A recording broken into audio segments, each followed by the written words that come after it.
재벌 회장이 보여주기식 봉사로 무료급식소에 섰다. 국을 퍼주며 카메라를 향해 웃는다. 그때 줄 맨 끝에 초라한 여인이 눈에 들어온다. 국을 내미는 순간 손이 멈춘다. 설마 여인이 고개를 든다. 전처였다. 국그릇이 바닥에 떨어진다. 이야기 시작하기 전에 잠깐만요. 구독과 좋아요로 조용히 응원해 주시면 다음 이야기를 이어가는데 큰 힘이 됩니다. 지금 어디에서 듣고 계신지 댓글로 한 줄 남겨주셔도 충분합니다. 이 이야기는 끝까지 함께 해주세요. 서울 강남의 한 고층 빌딩 최상층 넓은 회장실에 강태윤이 앉아 있었습니다. 65의 나이지만 여전히 카리스마가 넘쳤어요.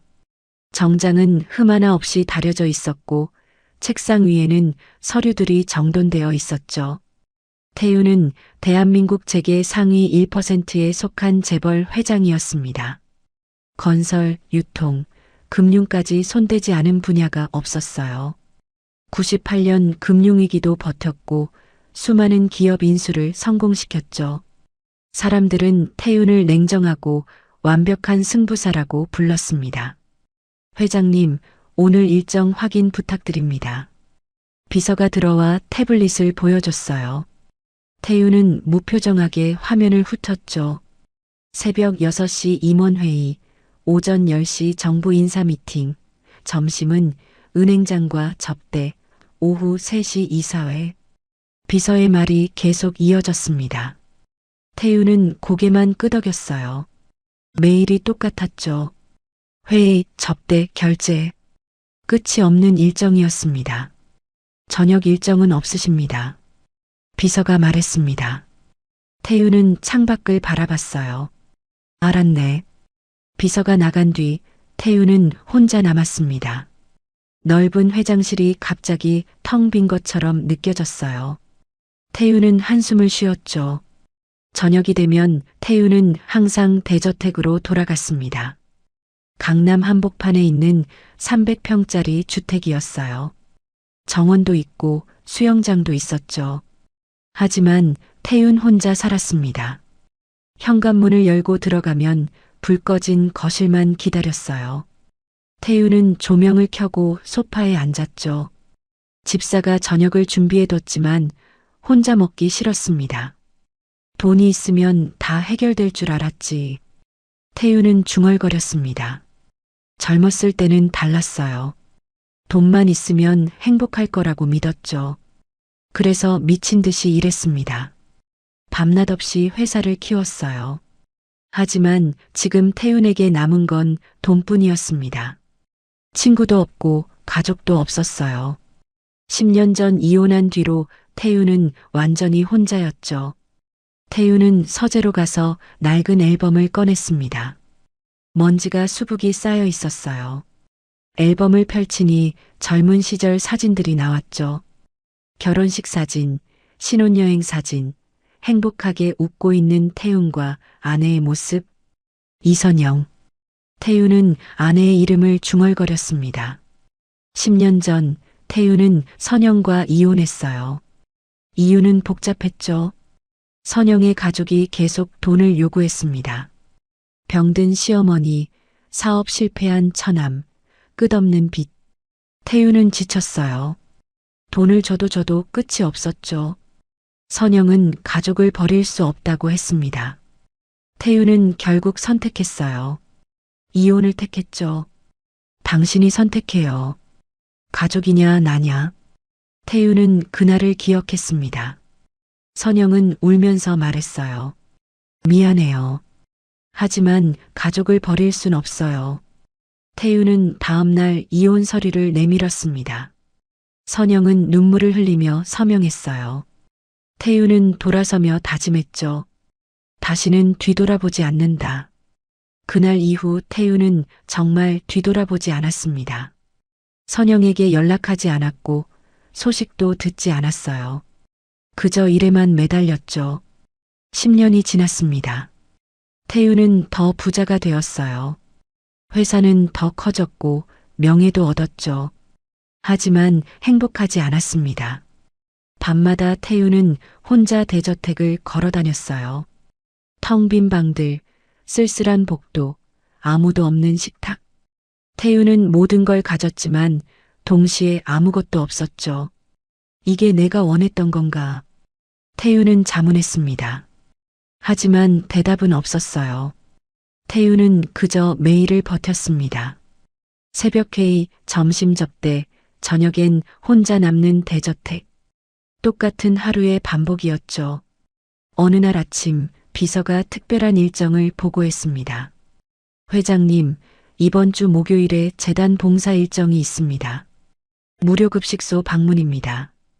태우는 귀찮다는 표정을 지었어요. 꼭 가야 하나? 비서가 조심스럽게 대답했습니다. 언론 홍보 차원에서 필요합니다. 사진 촬영만 하시고 나오시면 됩니다. 태우는 한숨을 쉬었습니다. 알았네. 시간 잡아두게. 태우는 이런 행사가 싫었어요. 가식적이라고 생각했죠. 하지만 회사 이미지를 위해서는 어쩔 수 없었습니다. 목요일이 되었습니다. 태우는 고급 승용차를 타고 무료급식소로 향했어요. 서울 외곽의 낡은 건물이었죠. 태우는 차에서 내려 주변을 둘러봤습니다. 초라한 풍경이었어요. 회장님, 이쪽입니다. 직원이 안내했습니다. 태우는 따라 들어갔어요. 급식소 안에는 많은 사람들이 줄을 서 있었죠. 노인들, 노숙자들, 힘겨운 삶을 사는 사람들. 태우는 앞치마를 두르고 국을 푸는 신용을 했습니다. 카메라 플래시가 터졌어요. 태우는 억지로 미소를 지었죠. 사진 촬영 끝났습니다. 직원이 말했습니다. 태우는 안도하며 앞치마를 벗으려 했어요. 하지만 급식소 담당자가 말했죠. 회장님, 조금만 더 도와주시면 안 될까요? 오늘 자원봉사자가 부족해서요. 태우는 내키지 않았지만 거절할 수 없었습니다. 다시 국을 푸기 시작했어요. 태우는 국자를 들고 기계적으로 국을 퍼 담았습니다. 빨리 끝내고 나가고 싶었어요. 사람들이 하나씩 지나갔죠. 태우는 그들의 얼굴을 보지 않았습니다. 그저 국그릇만 바라봤어요. 감사합니다. 고맙습니다. 사람들이 인사했지만 태우는 대답하지 않았습니다. 빨리 시간이 지나가기만 바랐죠. 10분쯤 지났을까요? 줄이 거의 끝나가고 있었어요. 태우는 시계를 보며 한숨을 쉬었습니다. 곧 끝날 거예요. 그때였습니다. 줄 끝에서 누군가 비틀거리며 다가왔어요. 태우는 무심코 고개를 들었죠. 한 여인이 서 있었습니다. 60대쯤 되어 보이는 여자였어요. 초라한 옷차림에 굽은 허리, 거칠고 굳은 손, 머리는 새하얗게 새었고 얼굴에는 깊은 주름이 패여 있었죠. 태우는 국을 떠서 그릇에 담으려 했습니다. 하지만 순간 손이 멈췄어요. 뭔가 이상했죠. 태우는 여인을 다시 봤습니다. 설마. 태우의 입에서 작은 소리가 새어나왔어요. 심장이 빠르게 뛰기 시작했죠. 손이 떨렸습니다. 여인은 고개를 들었어요. 태윤과 눈이 마주쳤죠. 하지만 여인은 태윤을 알아보지 못하는 것 같았습니다. 그저 국을 기다리고 있을 뿐이었어요. 태윤은 얼어붙었습니다. 이럴 수가 없었어요. 분명히 이선영이었습니다. 태윤의 전처, 10년 전에 헤어진 그 여자. 회장님? 옆에서 직원이 불렀습니다. 태윤은 정신을 차리지 못했어요. 손에서 국자가 떨어졌죠. 국이 바닥에 쏟아졌습니다. 회장님, 괜찮으십니까? 직원이 다급하게 물었습니다. 주변 사람들이 쳐다봤어요. 하지만 태윤의 귀에는 아무 소리도 들리지 않았습니다. 태윤은 선영만 바라봤어요. 선영은 당황한 표정으로 한 걸음 물러섰죠.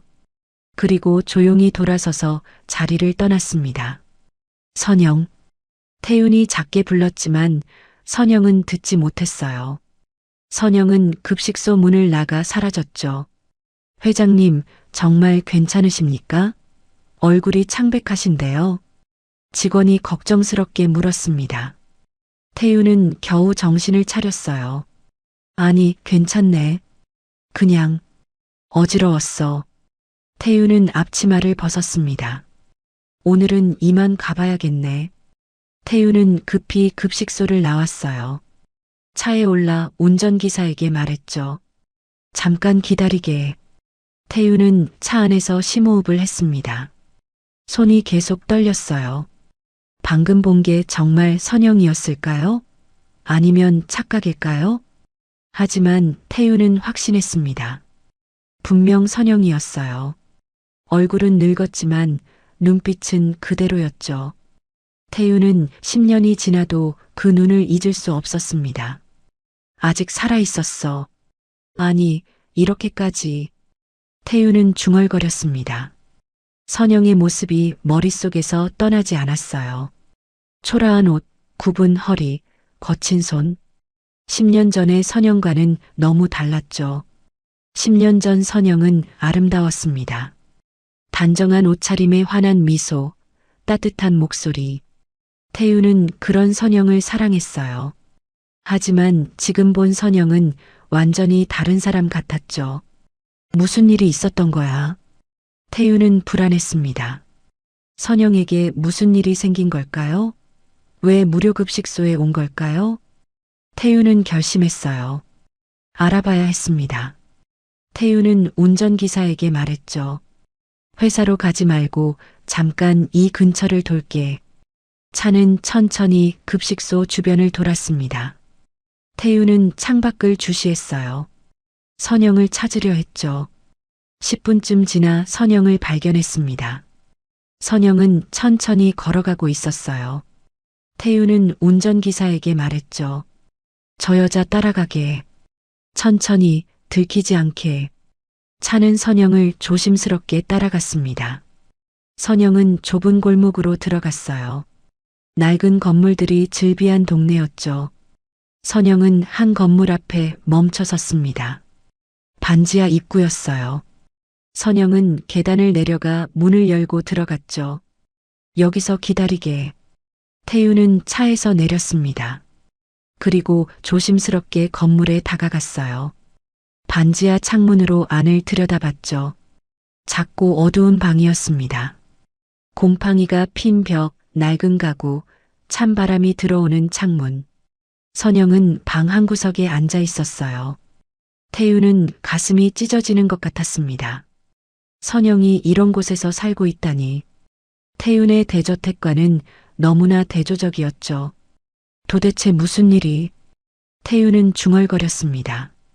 그때 누군가 뒤에서 말했어요. 그분이요? 태윤은 깜짝 놀라 돌아봤습니다. 중년 여자가 서 있었어요. 이웃인 것 같았죠.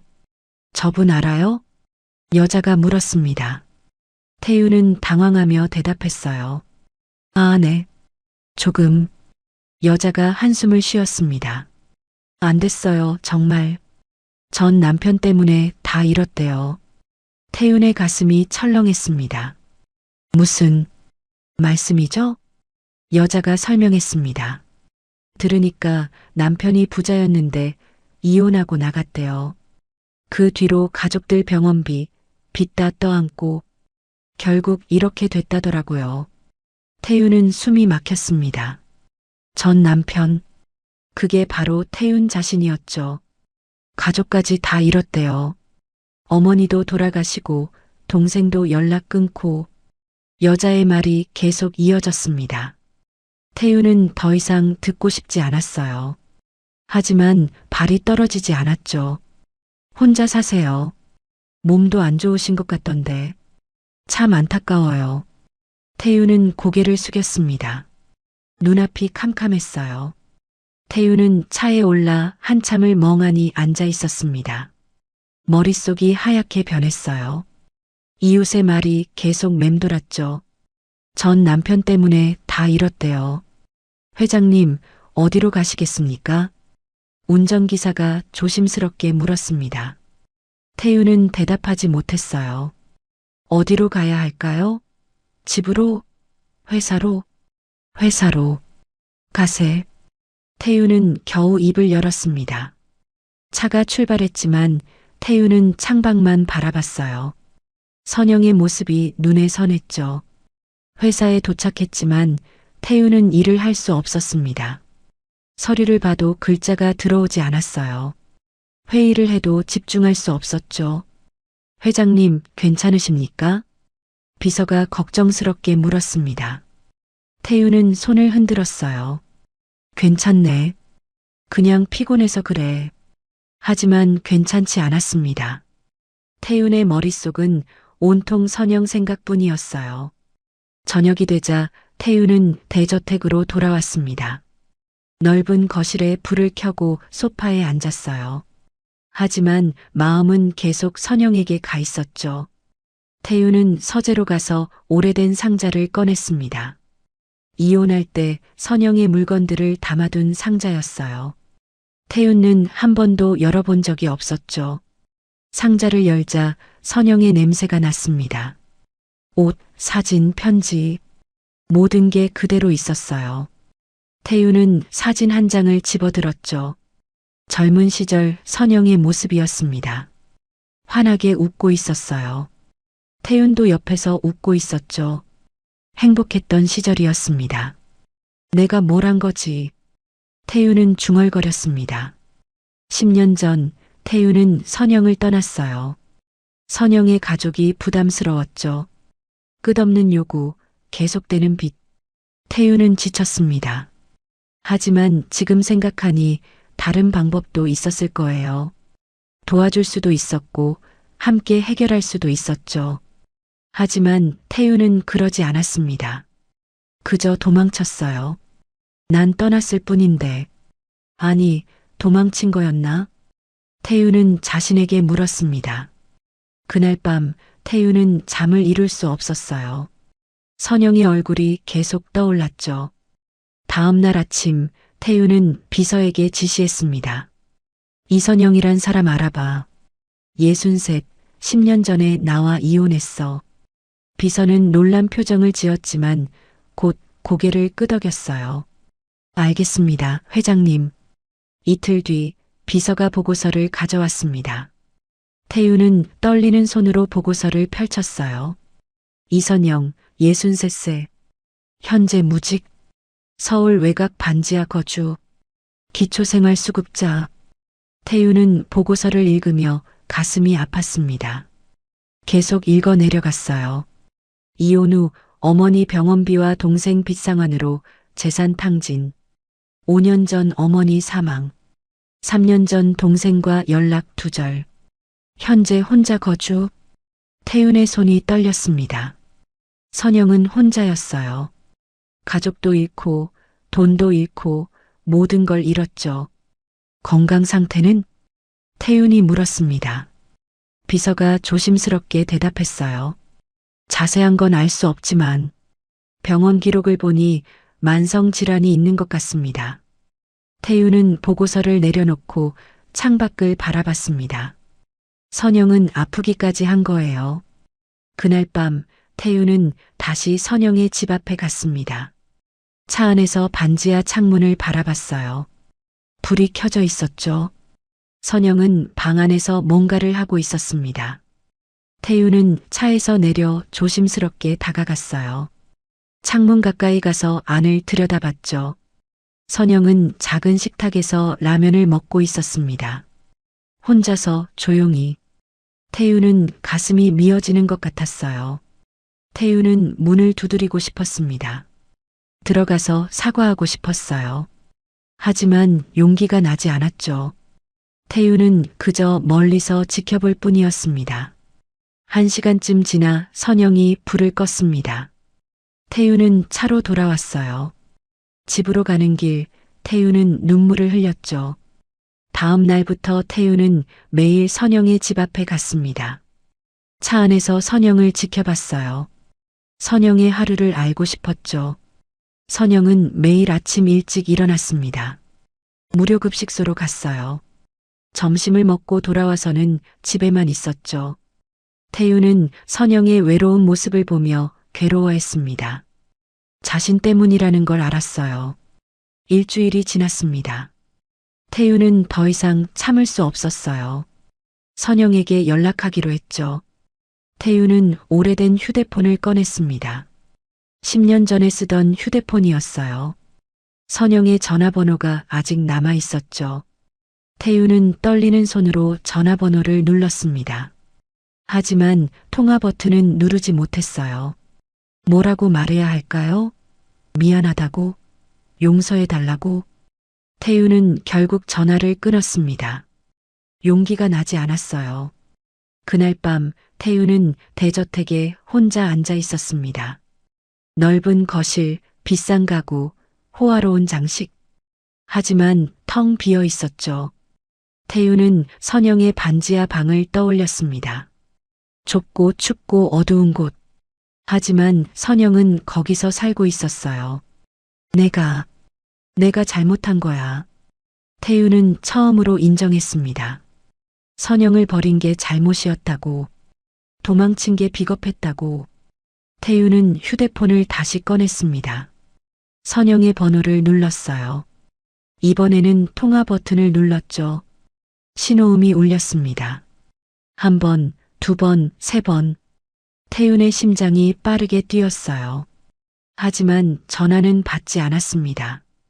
계속 신호음만 울렸죠. 태윤은 전화를 끊었어요. 역시 안 되는구나. 태윤은 한숨을 쉬었습니다. 10년이라는 시간이 너무 컸어요. 이제 와서 연락한다고 달라질 게 없었죠. 하지만 태윤은 포기할 수 없었습니다. 어떻게든 선영을 만나야 했어요. 사과해야 했죠. 태윤은 며칠 동안 고민했습니다. 어떻게 선영을 만날까요?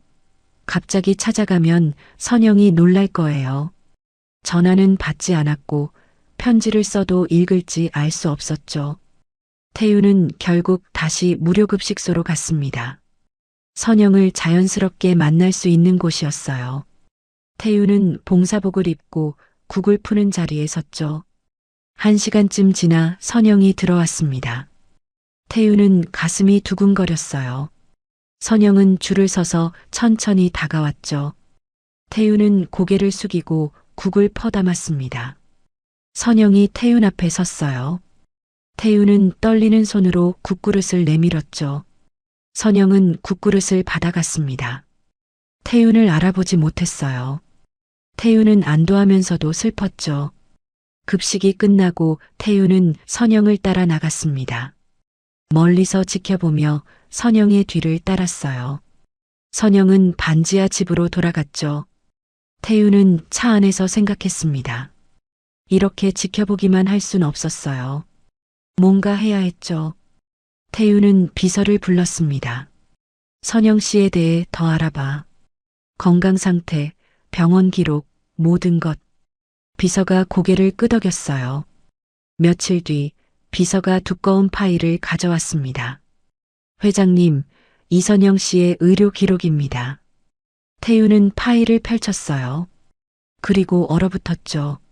만성 신부전, 10년 전 초기 진단, 현재 말기 진행 중. 태윤은 숨이 막혔습니다. 신부전이라고요? 10년 전부터요? 이게 무슨 소리야? 태윤이 떨리는 목소리로 물었습니다. 비서가 조심스럽게 설명했어요. 10년 전 진단을 받았는데 치료를 제대로 받지 못한 것 같습니다. 돈이 없어서. 태윤은 파일을 더 넘겼습니다. 그리고 충격적인 기록을 발견했어요. 이혼 당시 환자는 병을 숨긴 채 이혼 서류에 서명. 이후 남편에게 부담 주기 싫어서. 태윤은 파일을 떨어뜨렸습니다. 손이 너무 떨려서 잡을 수 없었어요. 선영이 알고 있었어? 태윤은 중얼거렸습니다. 선영은 이혼할 때 이미 병을 알고 있었던 거예요. 하지만 태윤에게 말하지 않았죠. 태윤은 10년 전을 떠올렸습니다. 이혼 서류에 서명하던 선영의 모습, 눈물을 흘리던 얼굴. 그때 선영은 병을 숨기고 있었던 거예요. 당신 발목 잡기 싫었어요. 태윤은 그 말이 들리는 것 같았습니다. 선영은 태윤을 위해 혼자 모든 걸 짊어진 거예요. 태윤은 주저앉았습니다. 가슴이 찢어지는 것 같았어요. 내가 뭘 한 거야? 태윤은 얼굴을 손으로 감쌌습니다. 눈물이 쏟아졌어요. 태윤은 선영이 약해졌다고 생각했습니다. 가족 때문에 무너졌다고 여겼죠. 하지만 진실은 달랐어요. 선영은 병들어가면서도 가족을 돌봤습니다. 어머니 병원비를 냈고 동생 빚을 갚았어요. 자신의 치료비도 없으면서 말이죠. 약한 건 나였어. 태윤은 깨달았습니다. 진짜 약한 사람은 선영이 아니라 자신이었어요. 힘들 때 도망친 사람, 어려울 때 등을 돌린 사람. 태윤은 비서에게 물었습니다. 지금 선영 씨 상태는? 비서가 심각한 표정으로 대답했어요. 좋지 않습니다. 투석이 필요한데 돈이 없어서 치료를 못 받고 있습니다. 태윤은 벌떡 일어났습니다.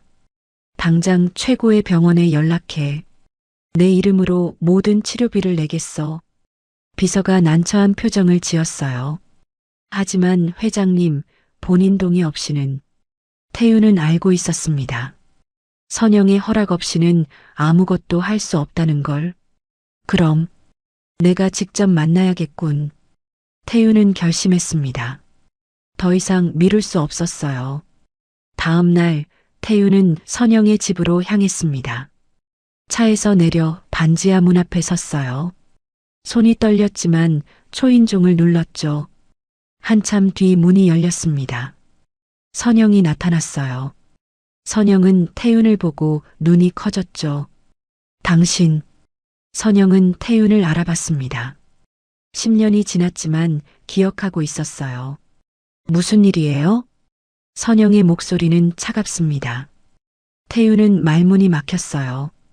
준비한 말이 모두 사라졌죠. 선영 나. 태윤은 더듬거렸습니다. 선영은 문을 닫으려 했어요. 돌아가세요. 할 말 없어요. 잠깐만. 태윤이 문을 붙잡았습니다. 알고 있어. 내가 아프다는 것. 선영의 얼굴이 굳어졌어요. 그게 당신이랑 무슨 상관이에요? 선영의 말이 태윤의 가슴을 찔렀습니다. 하지만 태윤은 물러서지 않았어요. 병원에 가자. 내가 모든 치료비를 낼게. 선영이 비웃었습니다. 돈으로 해결하려고요? 역시 당신답네요. 선영, 제발. 그때 선영이 비틀거렸습니다. 몸을 가누지 못하고 쓰러지려 했어요. 태윤이 급히 선영을 붙잡았죠. 선영, 괜찮아? 선영은 태윤의 품에 쓰러졌습니다. 의식을 잃은 것 같았어요. 선영, 정신 차려. 태윤은 다급하게 선영을 안아 올렸습니다. 차로 뛰어가 선영을 태웠어요. 병원으로 빨리. 태윤이 운전기사에게 소리쳤습니다. 차가 급히 출발했어요. 태윤은 선영을 안고 있었습니다. 선영의 얼굴은 창백했고 숨소리는 약했어요. 버텨, 선영. 제발 버텨줘. 태윤은 간절히 빌었습니다. 선영의 손을 꼭 잡았어요. 병원에 도착했습니다. 의료진이 달려와 선영을 응급실로 옮겼어요. 태윤은 뒤따라 들어가려 했죠. 보호자분이세요? 간호사가 물었습니다. 태윤은 떨리는 목소리로 대답했어요. 네, 제가 남편입니다. 태윤은 응급실 밖에서 기다렸습니다. 불안한 마음으로 복도를 오갔어요. 시간이 너무 느리게 흘렀죠. 1시간, 2시간이 지났습니다. 마침내 의사가 나왔어요. 태윤이 급히 다가갔죠. 환자는 어떻습니까? 의사가 심각한 표정으로 대답했습니다. 위중합니다. 만성 신부전이 말기까지 진행되었어요. 즉시 투석을 시작해야 합니다. 태윤은 가슴이 철렁했어요. 그럼 살 수 있습니까? 의사가 고개를 끄덕였습니다. 치료를 받으면 상태를 안정시킬 수 있습니다. 하지만 오래 방치한 상태라 시간이 걸릴 겁니다.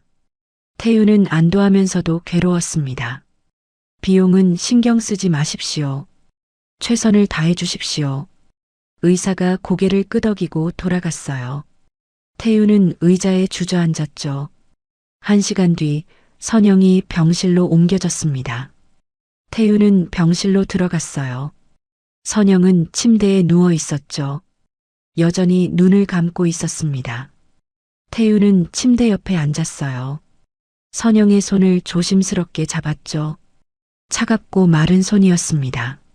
미안해, 선영. 정말 미안해. 태우는 중얼거렸습니다. 눈물이 흘러내렸어요. 밤이 되었습니다.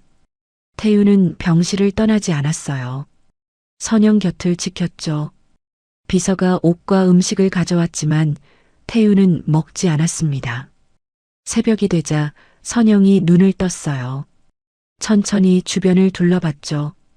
태윤과 눈이 마주쳤습니다. 어디? 선영이 약한 목소리로 물었습니다. 태윤이 급히 대답했어요. 병원이야. 내가 쓰러져서 내가 데려왔어. 선영은 태윤을 보며 미간을 찌푸렸어요. 왜 왔어요? 선영의 목소리에는 원망이 섞여 있었습니다. 태윤은 가슴이 아팠어요. 선영 나. 선영이 태윤의 말을 끊었습니다. 돌아가세요. 이제 와서 뭐하러 왔어요? 선영은 고개를 돌렸어요. 태윤을 보고 싶지 않다는 뜻이었죠. 선영, 들어줘. 제발. 태윤이 간청했습니다. 하지만 선영은 대답하지 않았어요. 태윤은 한참을 망설이다가 입을 열었습니다. 알고 있어. 내가 이혼할 때 이미 병을 알고 있었다는 것. 선영의 몸이 굳어졌어요. 태윤은 계속 말했죠. 왜 말하지 않았어? 왜 혼자 짊어지려 했어? 선영이 천천히 고개를 돌렸습니다. 눈에는 눈물이 가득했어요. 말해서 뭐해요? 당신은 이미 떠날 사람이었잖아요. 선영의 말에 태윤은 할 말을 잃었습니다. 선영이 계속 말했어요. 당신은 지쳤어요. 나랑 내 가족이랑 사는 게 나도 알았어요. 선영의 목소리가 떨렸습니다. 그래서 당신 발목 잡기 싫었어요. 병까지 알리면 당신이 더 괴로워할 거잖아요. 태윤은 눈물이 쏟아졌어요. 바보 같은, 왜 그런 생각을 했어? 선영이 쓴웃음을 지었습니다. 사랑했으니까요. 마지막까지 당신이 편하게 떠나길 바랐어요.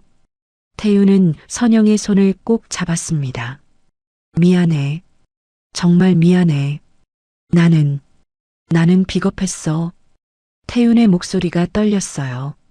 그땐 내가 약해졌다고 생각했어. 가족 때문에 무너진다고 여겼지. 근데 약한 건 나였더군. 태윤은 선영을 똑바로 봤습니다. 나는 도망쳤어. 힘들 때 내 곁을 떠났지. 그게 내 평생 후회야. 선영은 태윤을 바라봤어요. 눈물이 흘러내렸죠. 이제 와서 무슨 소용이에요? 선영의 목소리는 슬펐습니다. 10년이 지났어요. 너무 늦었어요. 태윤이 고개를 저었습니다. 늦지 않았어. 아직 우리 됐어요. 선영이 태윤의 말을 끊었어요. 저 이제 지쳤어요. 당신한테도 삶에도. 선영은 눈을 감았습니다. 그냥 혼자 있고 싶어요. 태윤은 더 이상 말할 수 없었습니다. 선영의 마음이 닫혀 있었어요. 며칠이 지났습니다. 선영은 치료를 받았지만 태윤과는 말을 하지 않았어요. 태윤은 매일 병실에 왔지만 선영은 외면했죠. 일주일째 되던 날 태윤은 비서에게서 충격적인 소식을 들었습니다. 회장님, 이선영 씨가 퇴원하겠다고 합니다. 태윤이 놀라 물었어요. 뭐라고? 아직 치료가 끝나지 않았는데. 비서가 난처한 표정을 지었습니다. 본인이 강력히 원하고 있습니다. 더 이상 치료받고 싶지 않다고. 태우는 급히 병실로 달려갔습니다. 선영은 짐을 싸고 있었어요. 선영, 이게 무슨 짓이야? 태윤이 소리쳤습니다. 선영은 태윤을 보지도 않았어요. 제 일이에요. 상관하지 마세요. 선영이 차갑게 말했습니다. 태윤이 선영의 팔을 붙잡았어요. 안 돼. 지금 나가면 위험해. 선영이 팔을 뿌리쳤습니다. 제발 그만해요. 당신이 뭔데 제 인생에 간섭해요? 선영의 목소리에는 분노가 섞여 있었어요. 10년 동안 어디 있었어요? 제가 힘들 때, 아플 때, 외로울 때 당신은 어디 있었어요? 태유는 할 말이 없었습니다. 선영의 말이 모두 사실이었으니까요. 이제 와서 착한 사람 행세하지 마세요.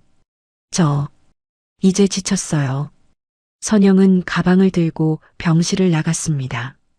태유는 그 자리에 서서 멍하니 선영의 뒷모습을 봤어요. 태유는 주저앉았습니다. 모든 게 무너지는 것 같았어요. 태유는 병실 바닥에 주저앉아 한참을 있었습니다. 선영의 말이 계속 귓가에 맴돌았어요. 10년 동안 어디 있었어요? 태유는 대답할 수 없었죠. 도망쳐 있었으니까요. 태유는 일어나 병원을 나왔습니다. 차에 올라 집으로 향했어요. 하지만 대저택에 도착해도 들어갈 수 없었죠. 너무 텅 비어 보였습니다. 태유는 차 안에서 밤을 보냈어요. 아침이 되자 비서에게 전화했죠. 선영 씨가 어디 있는지 알아봐. 비서가 조사한 결과 선영은 다시 반지하 집으로 돌아갔습니다. 태유는 그곳으로 향했어요. 반지하 문 앞에 섰지만 노크하지 못했습니다. 선영이 문을 열어줄 리 없었죠. 태유는 차 안에서 선영의 집을 바라봤어요. 며칠이 지났습니다. 태유는 매일 선영의 집 앞에 왔어요. 하지만 다가가지는 못했죠. 그저 멀리서 지켜볼 뿐이었습니다. 태유는 회사에도 가지 않았어요. 일도 손에 잡히지 않았죠. 비서가 걱정스럽게 전화했지만 태유는 받지 않았습니다. 일주일째 되던 날 태유는 결심했습니다. 선영을 만나야 했어요. 거절당해도 괜찮았죠. 태유는 용기를 내어 반지하 문을 두드렸습니다. 한참 뒤 문이 열렸어요. 선영이 나타났죠. 선영은 태윤을 보고 한숨을 쉬었습니다. 또 왔어요? 선영의 목소리는 지쳐 있었어요. 태윤은 고개를 숙였죠. 미안해. 하지만 할 말이 있어. 선영이 문을 닫으려 했습니다. 태윤이 급히 말했어요. 제발 5분만 시간을 줘. 선영은 잠시 망설이다가 문을 열었습니다. 들어와요. 태윤은 조심스럽게 안으로 들어갔어요. 좁은 방, 낡은 가구, 찬 공기. 태윤의 가슴이 아팠죠. 앉아요. 선영이 의자를 가리켰습니다. 태윤은 앉았고 선영도 맞은편에 앉았어요. 뭐하러 왔어요? 선영이 차갑게 물었습니다. 태윤은 한참 망설이다가 입을 열었어요. 처음으로 제대로 사과하러 왔어. 태윤은 선영을 똑바로 봤습니다. 10년 전 나는 내가 약해졌다고 생각했어. 가족 때문에 무너진다고 여겼지. 태윤의 목소리가 떨렸어요. 하지만 지금 알았어. 약한 건 나였어. 힘들 때 도망친 사람, 내가 아플 때 외면한 사람. 선영은 태윤을 바라봤습니다. 표정을 알 수 없었어요. 나는 돈이 모든 걸 해결한다고 믿었어.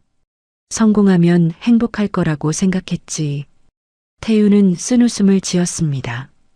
하지만 틀렸어. 나는 모든 걸 가졌지만 아무것도 없었어. 돈도 명예도 다 있었지만 외로웠어. 태윤의 눈에 눈물이 맺혔습니다. 내가 없으니까 10년 동안 매일 후회했어. 너를 떠난 걸. 선영의 눈에도 눈물이 고였어요. 하지만 여전히 말이 없었죠. 미안해, 선영. 정말 미안해. 태윤이 고개를 숙였습니다. 눈물이 떨어졌어요. 돈으로 해결하려는 게 아니야. 그냥 진심으로 사과하고 싶어. 한참 침묵이 흘렀습니다. 선영이 천천히 입을 열었어요. 알아요. 선영의 목소리는 부드러웠습니다. 당신이 후회한다는 거, 미안해한다는 거, 다 알아요. 선영은 눈물을 닦았어요. 하지만 그게 뭐가 바뀌어요? 10년은 돌아오지 않아요. 태윤은 고개를 들었습니다. 알아. 시간은 되돌릴 수 없지. 하지만 태윤은 선영의 손을 잡으려 했어요. 선영은 손을 뒤로 뺐죠. 됐어요. 이제 그만해요. 선영이 일어났습니다. 저 당신을 용서할 수 없어요. 아직은. 태윤은 가슴이 무너지는 것 같았어요. 하지만 이해했죠. 선영의 상처가 얼마나 깊은지. 알겠어. 기다릴게. 태윤이 일어서며 말했습니다. 평생이 걸려도 괜찮아. 언젠가 내가 날 용서할 때까지 기다릴게. 태윤은 문을 향해 걸어갔어요. 문손잡이를 잡고 돌아봤죠. 하나만 약속해줘. 병원 치료는 계속 받아줘. 제발. 선영은 대답하지 않았습니다. 태윤은 한숨을 쉬고 문을 열었어요. 선영. 뒤에서 선영의 목소리가 들렸습니다. 태윤이 멈춰섰어요. 왜 이제 와서 그래요? 선영의 목소리는 떨리고 있었습니다. 왜 10년 전에는 안 그랬어요? 왜 제가 힘들 때는 없었어요? 태윤은 천천히 돌아섰습니다. 선영은 울고 있었어요. 저도 당신이 필요했어요.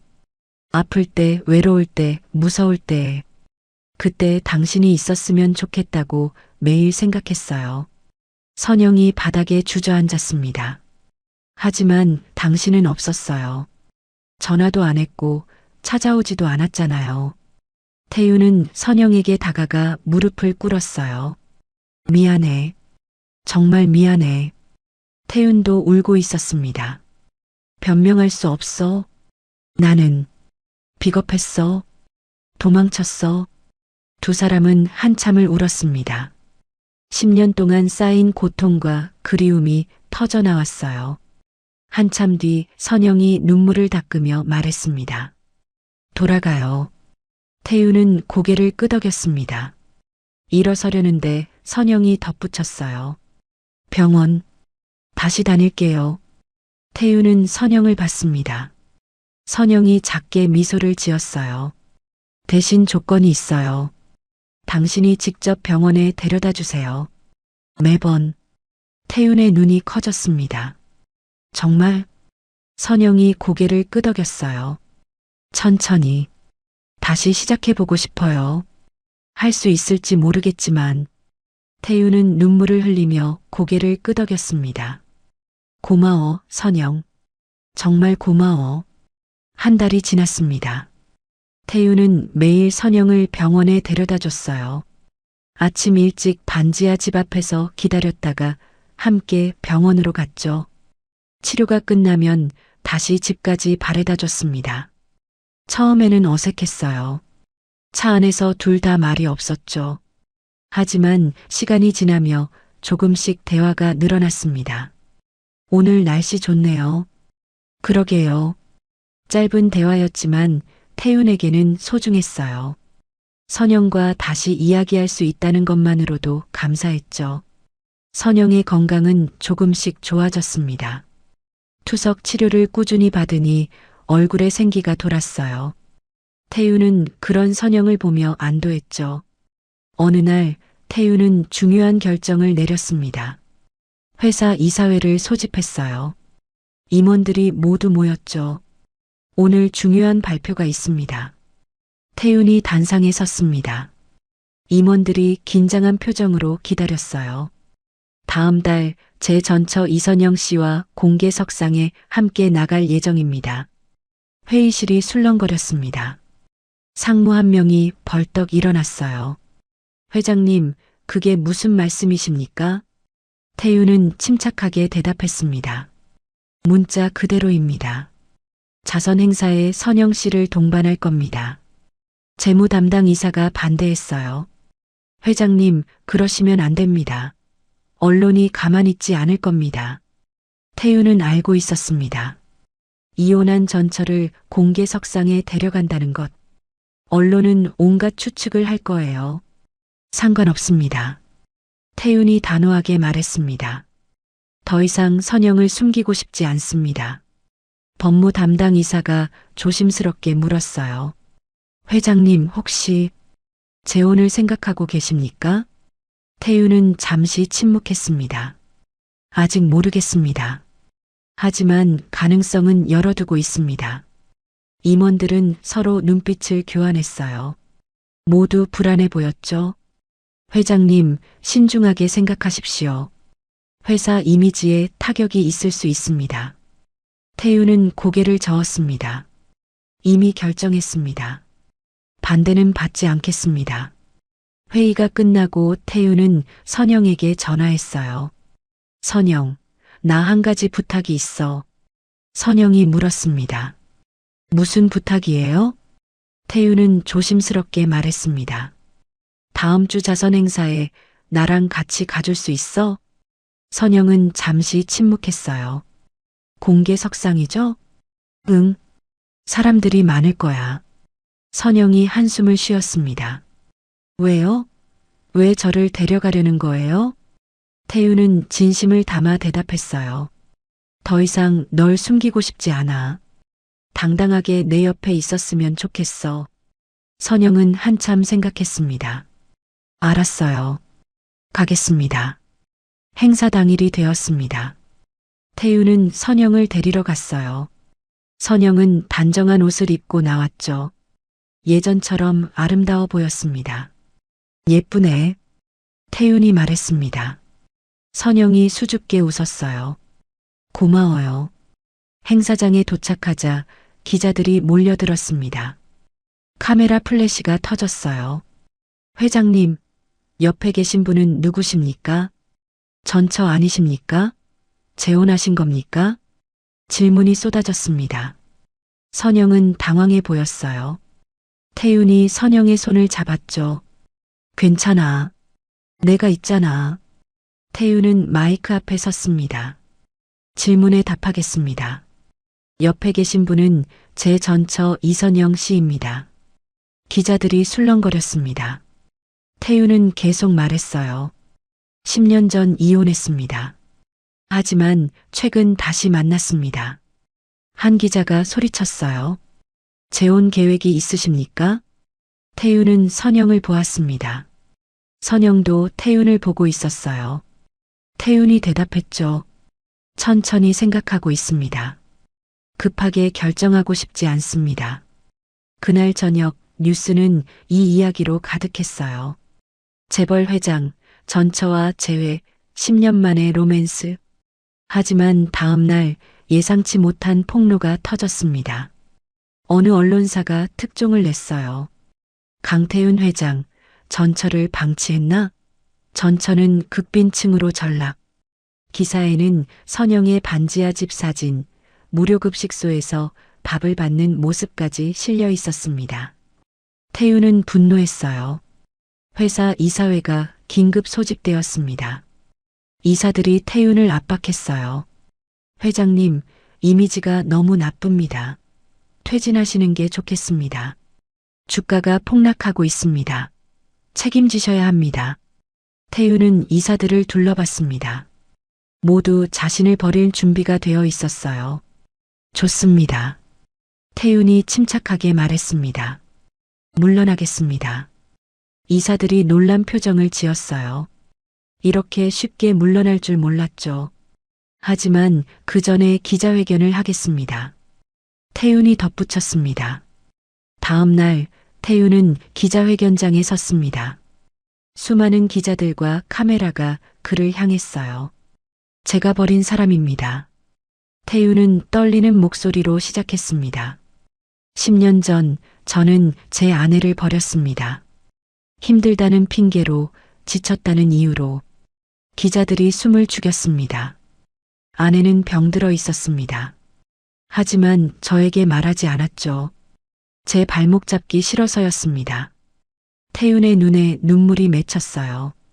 저는 비겁했습니다. 도망쳤습니다. 그리고 10년 동안 아내는 혼자 고통받았습니다. 태윤은 카메라를 똑바로 봤습니다. 이제는 도망치지 않겠습니다. 제 잘못을 인정합니다. 태윤은 재산 일부를 정리해 복지재단을 설립한다고 발표했어요. 선영 같은 사람들을 돕기 위해서였죠. 이번엔 보여주기용이 아닙니다. 진심입니다. 기자회견이 끝나고 태윤은 선영을 찾아갔습니다. 선영은 뉴스를 보고 있었어요. 봤어요. 선영이 말했습니다. 용기 있었어요. 태윤이 선영 옆에 앉았어요. 당신 덕분이야. 석 달이 지났습니다. 태윤은 회장직에서 물러났어요. 전문 경영인에게 자리를 넘기고 이사회에서도 손을 뗐죠. 많은 사람들이 놀랐지만 태윤은 후회하지 않았습니다. 태윤은 대저택도 정리했어요. 너무 컸고 혼자 살기엔 쓸쓸했죠. 대신 작은 임대 아파트를 얻었습니다. 20평 남짓한 공간이었지만 태윤에게는 충분했어요. 선영의 건강은 많이 좋아졌습니다. 꾸준한 치료 덕분이었어요. 얼굴에도 생기가 돌았고 걸음걸이도 안정되었죠. 어느 날 아침 태윤은 선영에게 전화했습니다. 선영, 오늘 내 새집에 올래? 점심 해줄게. 선영이 웃으며 대답했어요. 당신이 요리를 해요? 믿을 수 없는데요. 태윤도 웃었습니다. 배우고 있어. 아직 서툴지만. 선영은 태윤의 아파트로 찾아왔습니다. 문을 열고 들어서니 작지만 따뜻한 공간이었어요. 태윤은 부엌에서 국을 끓이고 있었죠. 어서 와. 앉아 있어. 태윤이 말했습니다. 선영은 부엌으로 다가갔어요. 뭐 만드는데요? 태윤이 국냄비를 가리켰습니다. 된장국. 내가 좋아하던 거. 선영은 국냄비를 들여다봤어요. 그리고 웃음을 터뜨렸죠. 당신 국간이 너무 센데요? 태윤이 당황해서 국을 떠봤습니다. 정말 짰어요. 아, 미안. 아직 잘 못 맞추겠어. 선영이 국자를 받아들었어요. 내가 도와줄게요. 두 사람은 함께 부엌에 섰습니다. 선영이 간을 맞추고 태윤이 밥을 퍼담았어요. 오랜만에 함께하는 식사 준비였죠. 밥상을 차리고 마주 앉았습니다. 태윤이 국그릇을 선영에게 내밀었어요. 먹어봐. 이번엔 괜찮을 거야. 선영이 국을 한 숟가락 떠서 맛봤습니다. 그리고 고개를 끄덕였어요. 괜찮네요. 많이 늘었어요. 태윤이 환하게 웃었습니다. 두 사람은 조용히 밥을 먹었어요. 말은 많지 않았지만 편안했죠. 식사를 마치고 선영이 설거지를 하려 했습니다. 태윤이 말렸어요. 내가 할게. 앉아 있어. 선영은 거실 소파에 앉아 태윤을 바라봤어요. 태윤은 서툴게 설거지를 하고 있었죠. 접시를 떨어뜨릴 뻔하기도 했습니다. 선영은 웃음이 났어요. 예전의 태윤과는 너무 달랐죠. 예전에는 집안일을 한 번도 하지 않았습니다. 모두 집사에게 맡겼어요. 많이 변했네요.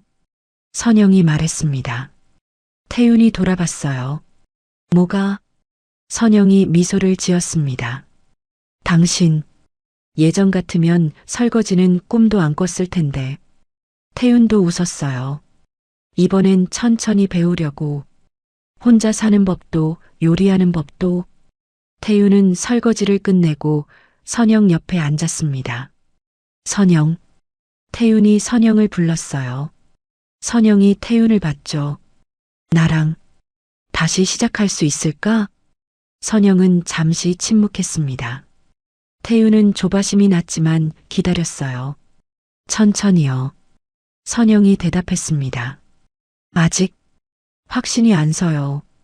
당신을 완전히 용서했는지도 모르겠고. 태유는 고개를 끄덕였어요.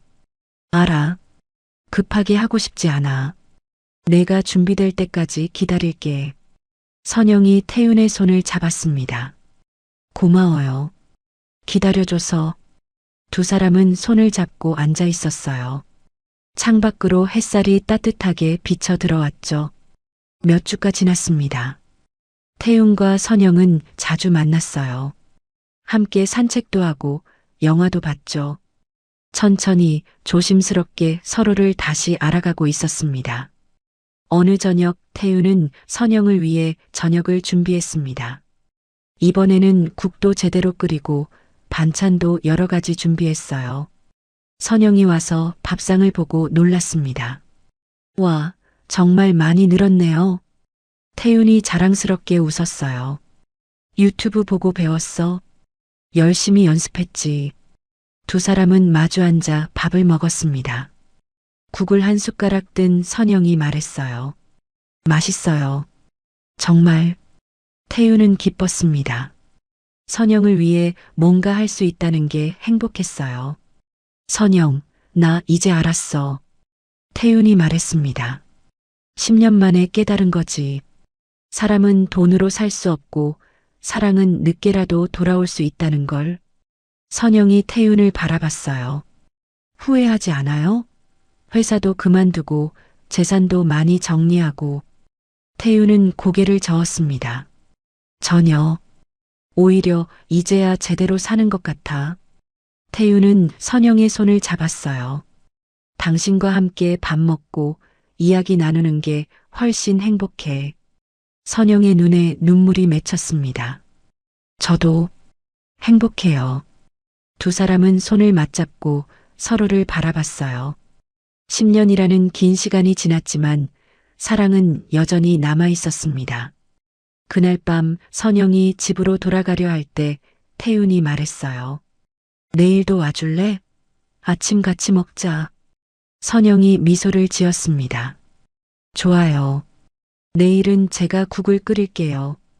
태윤이 환하게 웃었어요. 그래. 내일 또 보자. 선영이 떠나고 태윤은 혼자 남았습니다.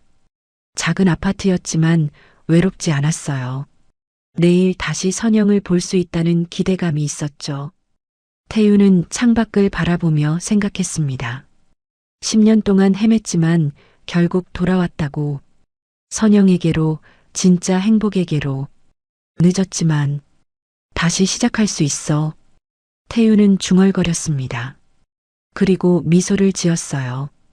다음 날 아침 선영이 찾아왔습니다. 장바구니를 들고 있었어요. 재료 사왔어요. 오늘은 제대로 된 국 끓여줄게요. 두 사람은 함께 부엌에 섰습니다. 선영이 국을 끓이고 태윤이 옆에서 도왔어요. 따뜻한 국 냄새가 집안에 퍼졌죠. 그들은 같은 그릇에 국을 담아 나눠 먹었습니다. 따뜻하고 맛있는 국이었어요. 늦었지만 다시 시작된 삶이었습니다. 귀한 시간 내어 이 영상을 함께 해주셔서 진심으로 감사합니다. 여러분의 한 번 시청, 한 줄 댓글이 저에게 큰 힘이 됩니다. 앞으로도 마음을 어루만지는 이야기로 보답드리겠습니다. 항상 건강하시고 따뜻한 하루 보내세요. 실종 30년. 재벌 회장 집에 보일러 수리하러 간 날. 벽에 걸린 사진 하나가 내 인생을 멈춰 세웠다. 이야기 시작하기 전에 잠깐만요. 구독과 좋아요로 조용히 응원해 주시면 다음 이야기를 이어가는데 큰 힘이 됩니다. 지금 어디에서 듣고 계신지 댓글로 한 줄 남겨주셔도 충분합니다. 이 이야기는 끝까지 함께 해주세요. 서울 외곽의 낡은 연립주택. 겨울 아침 해가 희미하게 떠올랐습니다. 반지하 월세방 창문으로 차가운 빛이 스며들었어요. 최성우는 좁은 방 안에서 눈을 떴죠. 57의 나이답지 않게 몸은 단단했지만 얼굴에는 세월의 무게가 깊이 새겨져 있었습니다. 성우는 일어나 낡은 옷장을 열었어요. 작업복이 몇 벌 걸려 있었죠. 보일러 수리 기사로 일한 지 30년이 넘었습니다. 성우는 작업복을 입으며 거울을 봤어요. 주름진 얼굴, 피곤한 눈빛. 성우는 한숨을 쉬었죠. 오늘도 똑같은 하루구나. 성우는 작게 중얼거렸습니다. 매일이 똑같았어요. 아침에 일어나 일터로 가고 고장난 보일러를 고치고 저녁에 돌아와 혼자 밥을 먹었죠. 주말도 명절도 다를 게 없었습니다. 성우에게는 가족이 없었어요. 어릴 적 기억도 거의 없었죠.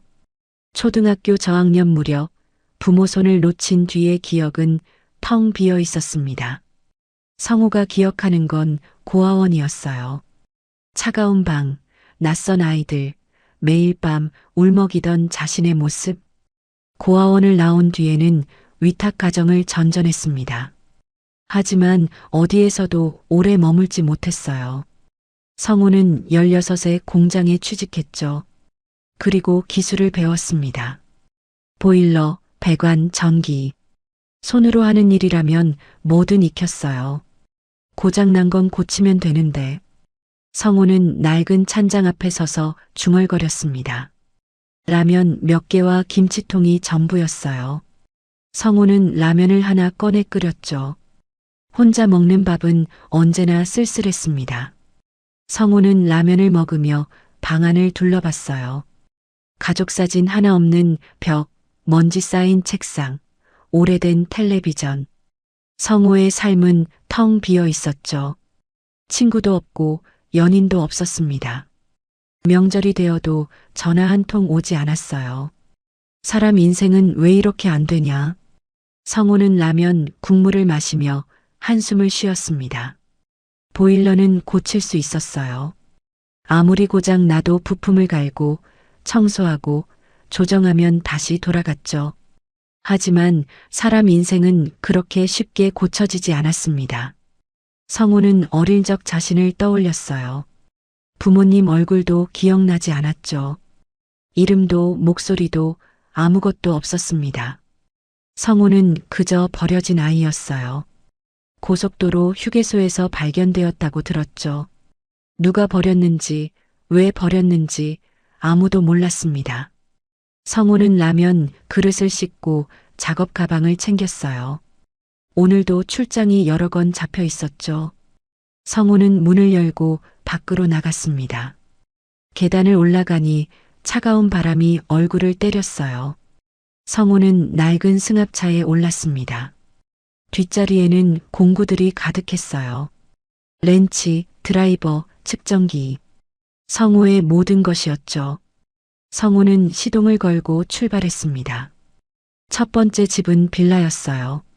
젊은 부부가 살고 있었죠. 보일러가 자꾸 꺼진다고 했습니다.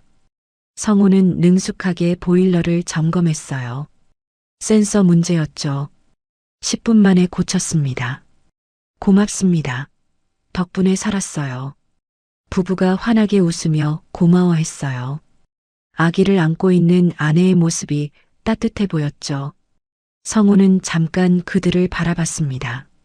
저런 가정이 성우에게도 있었다면 어땠을까요? 성우는 고개를 저으며 집을 나왔어요. 부질없는 생각이었죠. 성우에게는 가족이 없었습니다. 평생 혼자였고 앞으로도 혼자일 거예요. 두 번째 집, 세 번째 집. 성우는 하루 종일 고장난 보일러를 고쳤습니다. 손은 기름때로 까맣게 변했고 몸은 지쳤어요. 하지만 성우는 멈추지 않았죠. 일하는 동안만은 외로움을 잊을 수 있었으니까요. 저녁이 되자 성우는 마지막 집으로 향했습니다. 주소를 확인하니 강남이었어요. 성우는 의아했죠. 강남에서 성우 같은 소규모 기사를 부를 일은 거의 없었거든요. 뭐, 일이면 가야지. 성우는 중얼거리며 강남으로 차를 몰았습니다. 해가 지고 있었어요. 성우는 창밖을 보며 생각했죠. 오늘도 똑같은 하루였습니다. 고장난 집을 고치고 고장난 자신은 외면하는 반복이었어요. 성호는 알았습니다. 자신의 인생도 고장나 있다는 걸. 하지만 어떻게 고쳐야 할지 몰랐어요. 부품을 갈 수도 없고 청소할 수도 없었죠. 성호는 그저 이렇게 살아가는 수밖에 없었습니다. 강남에 도착했어요. 높은 빌딩들 사이로 성호의 낡은 승합차가 지나갔습니다. 성호는 주소를 찾아 골목으로 접어들었죠. 그리고 큰 대문 앞에 멈춰 섰어요. 여기가 맞나? 성호는 주소를 다시 확인했습니다. 맞았어요. 성호는 차에서 내려 대문을 바라봤죠. 거대한 저택이었습니다. 성호는 한 번도 이런 집에 와본 적이 없었어요. 성호는 인터폰을 눌렀습니다. 잠시 뒤 여성의 목소리가 들렸어요. 누구십니까? 성호가 대답했습니다. 보일러 술이 나왔습니다. 문이 천천히 열렸어요. 성호는 공구 가방을 들고 안으로 들어갔습니다. 넓은 정원이 펼쳐졌죠. 잘 다듬어진 나무들, 분수대, 석등. 성호는 이런 곳을 처음 봤어요. 현관에 도착하자 중년의 여성이 나왔습니다. 회장님께서 기다리고 계십니다. 이쪽으로 오세요. 성호는 따라 들어갔습니다. 높은 천장, 샹들리에, 대리석 바닥. 마치 궁전 같았어요. 성호는 자신의 낡은 작업복을 의식하며 조심스럽게 걸었죠. 거실로 안내되었습니다. 창가에 한 노인이 서 있었어요. 80대쯤 되어 보이는 남자였습니다. 정장을 단정하게 입고 있었죠. 수고 많소. 노인이 돌아서며 말했습니다. 성호는 고개를 숙였어요. 보일러 술이 나온 최성호입니다. 노인은 성호를 잠시 바라봤습니다. 나는 강윤석이요. 보일러가 자주 말썽이라 불렀소. 성호는 강윤석이라는 이름이 낯익었어요. 대기업 회장이라는 걸 어렴풋이 알고 있었죠. 하지만 성호 같은 사람과는 다른 세상 사람이었습니다.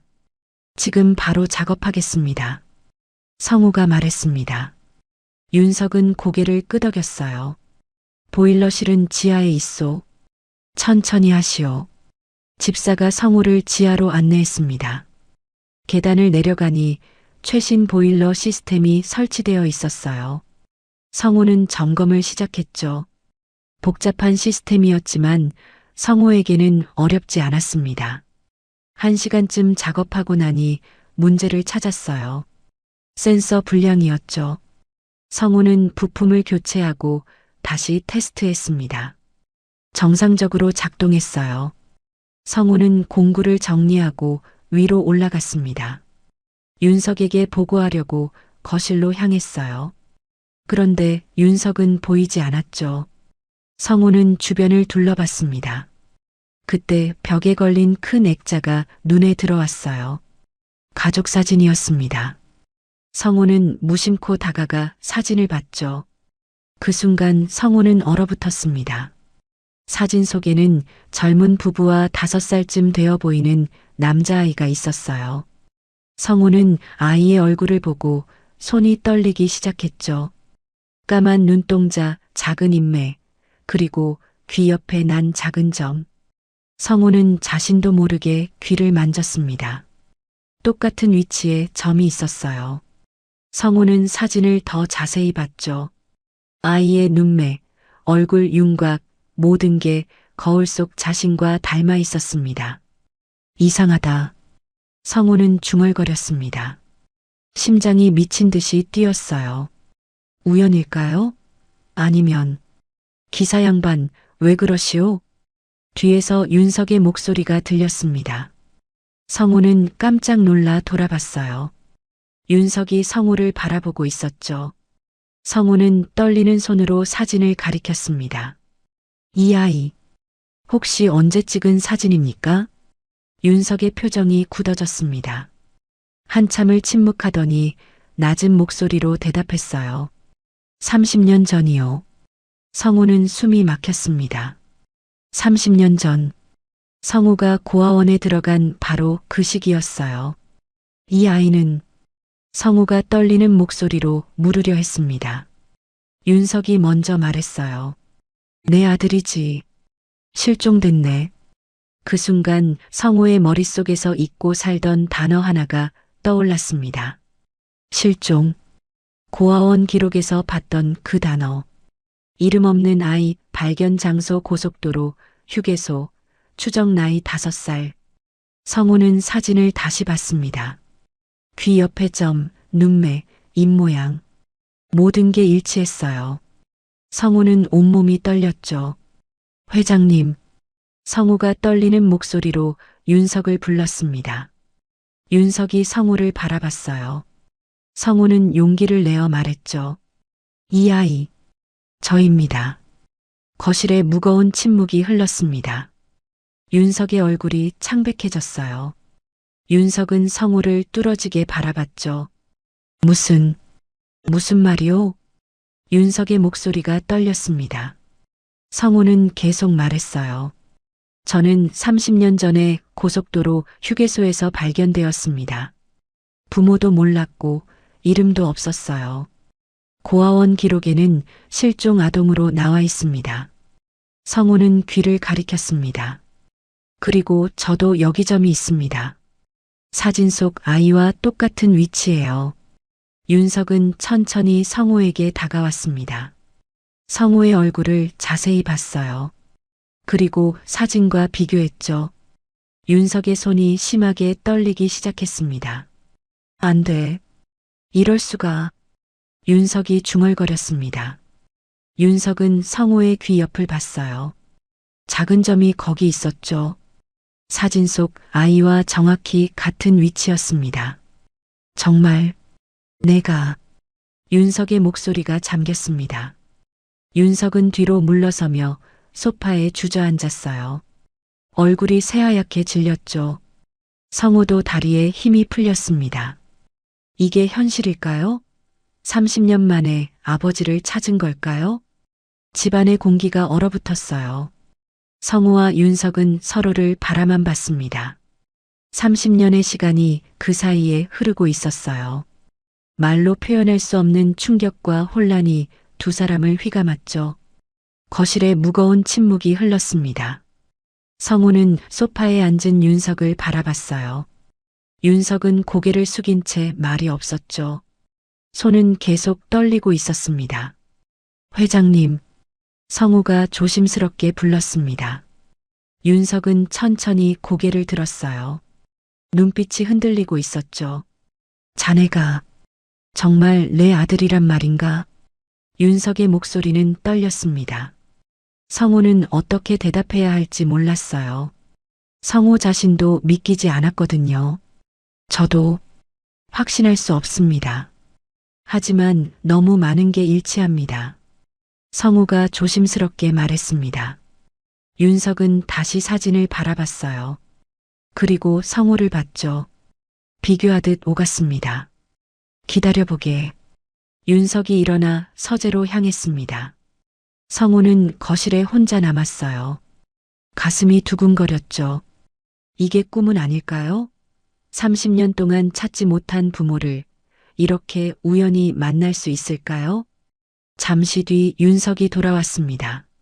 손에 낡은 파일을 들고 있었어요. 윤석은 파일을 펼쳐 성우에게 보여줬죠. 이게 당시 기록이네. 아들이 실종됐을 때 경찰에 신고한 자료일세. 성우는 파일을 들여다봤습니다. 사진, 신체 특징, 실종 날짜, 모든 게 적혀 있었어요. 성우는 신체 특징 부분을 봤죠. 왼쪽 귀 뒤점, 오른쪽 새끼발가락에 작은 흉터. 성우는 신발을 벗었습니다. 그리고 양말을 벗어 발을 보여줬어요. 오른쪽 새끼발가락에 작은 흉터가 있었죠. 윤석은 그 흉터를 보고 손으로 입을 막았습니다. 눈에서 눈물이 흘러내렸어요. 하느님, 정말 내가 맞구나. 윤석이 떨리는 목소리로 말했습니다. 윤석은 성우의 손을 잡으려 했어요. 하지만 성우는 본능적으로 손을 거뒀죠. 죄송합니다. 아직 실감이 안 납니다. 성우가 당황하며 말했습니다. 윤석은 손을 거두며 고개를 끄덕였어요. 그럴 만도 하지. 나도 믿기지 않네. 두 사람은 다시 침묵했습니다. 뭘 말해야 할지, 어떻게 해야 할지 알 수 없었어요. 30년이라는 시간이 너무 컸죠. 어떻게 살아왔나? 윤석이 조심스럽게 물었습니다. 성우는 잠시 생각했어요. 뭐부터 말해야 할까요? 고아원에서 자랐습니다. 16에 나와서 공장에서 일했고요. 기술을 배워서 지금은 보일러 기사로 일하고 있습니다. 성우의 대답은 짧고 담담했습니다. 하지만 그 안에는 30년의 고통이 담겨 있었어요. 윤석은 그걸 느꼈죠. 힘들었겠구나. 윤석의 목소리가 잠겼습니다. 성우는 고개를 저었어요. 괜찮았습니다. 살아왔으니까요. 하지만 성우의 목소리에는 씁쓸함이 묻어났습니다. 괜찮지 않았어요. 한 번도 괜찮았던 적이 없었죠. 나는 윤석이 입을 열었습니다. 나는 평생 자네를 찾았네. 경찰도 동원하고 사람도 고용했지. 하지만 찾지 못했어. 윤석의 눈에서 눈물이 계속 흘렀습니다. 미안하네. 정말 미안하네. 성우는 윤석의 사과를 들으며 복잡한 감정이 들었어요. 미움, 원망, 서러움. 하지만 동시에 안도감도 있었죠. 드디어 자신이 누구인지 알게 된 겁니다. 왜 저를 잃어버리신 겁니까? 성우가 물었습니다. 윤석은 한참을 침묵했어요. 그리고 천천히 입을 열었죠. 그날 자네를 데리고 외출했었네. 회사 일로 바쁜 시기였지만 자네가 가고 싶어 해서. 윤석의 목소리가 떨렸습니다. 고속도로 휴게소에 들렀는데 갑자기 급한 전화가 왔어. 회사에 큰 문제가 생겼다고. 나는 잠깐만이라고 생각하고 자네를 차에 두고 전화를 받으러 갔지. 윤석은 얼굴을 손으로 가렸어요. 돌아왔을 때는 자네가 없었네. 차 문이 열려 있었고 자네는 사라졌어. 성우는 윤석의 말을 들으며 가슴이 아팠습니다. 그날의 기억은 성우에게도 없었어요. 너무 어렸으니까요. 그 뒤로 미쳐버렸지. 경찰을 불렀고 모든 사람을 동원했어. 하지만 자네는 발견되지 않았네. 윤석이 계속 말했습니다. 나중에 들었어. 누군가 자네를 데려갔다고. 하지만 그게 누군지, 왜 그랬는지는 몰랐지. 성우는 혼란스러웠습니다. 누군가 자신을 데려갔다고요? 왜요? 저를 누가 데려간 겁니까? 성우가 물었습니다. 윤석은 고개를 저었어요. 모르네. 당시에는 알 수 없었어. 경찰도 단서를 찾지 못했지. 성우는 불안했습니다. 뭔가 숨겨진 이야기가 있는 것 같았어요. 회장님 혹시... 성우가 물으려 했을 때 집사가 들어왔습니다. 회장님, 비서실장님께서 급한 일이 있다고 연락이 왔습니다. 윤석은 한숨을 쉬었어요. 지금은 안 되네. 나중에 하라고 해. 집사가 난처한 표정을 지었습니다. 이사회 관련 건이라고 하셨습니다. 윤석은 잠시 고민했어요. 그리고 성우를 봤죠. 미안하네.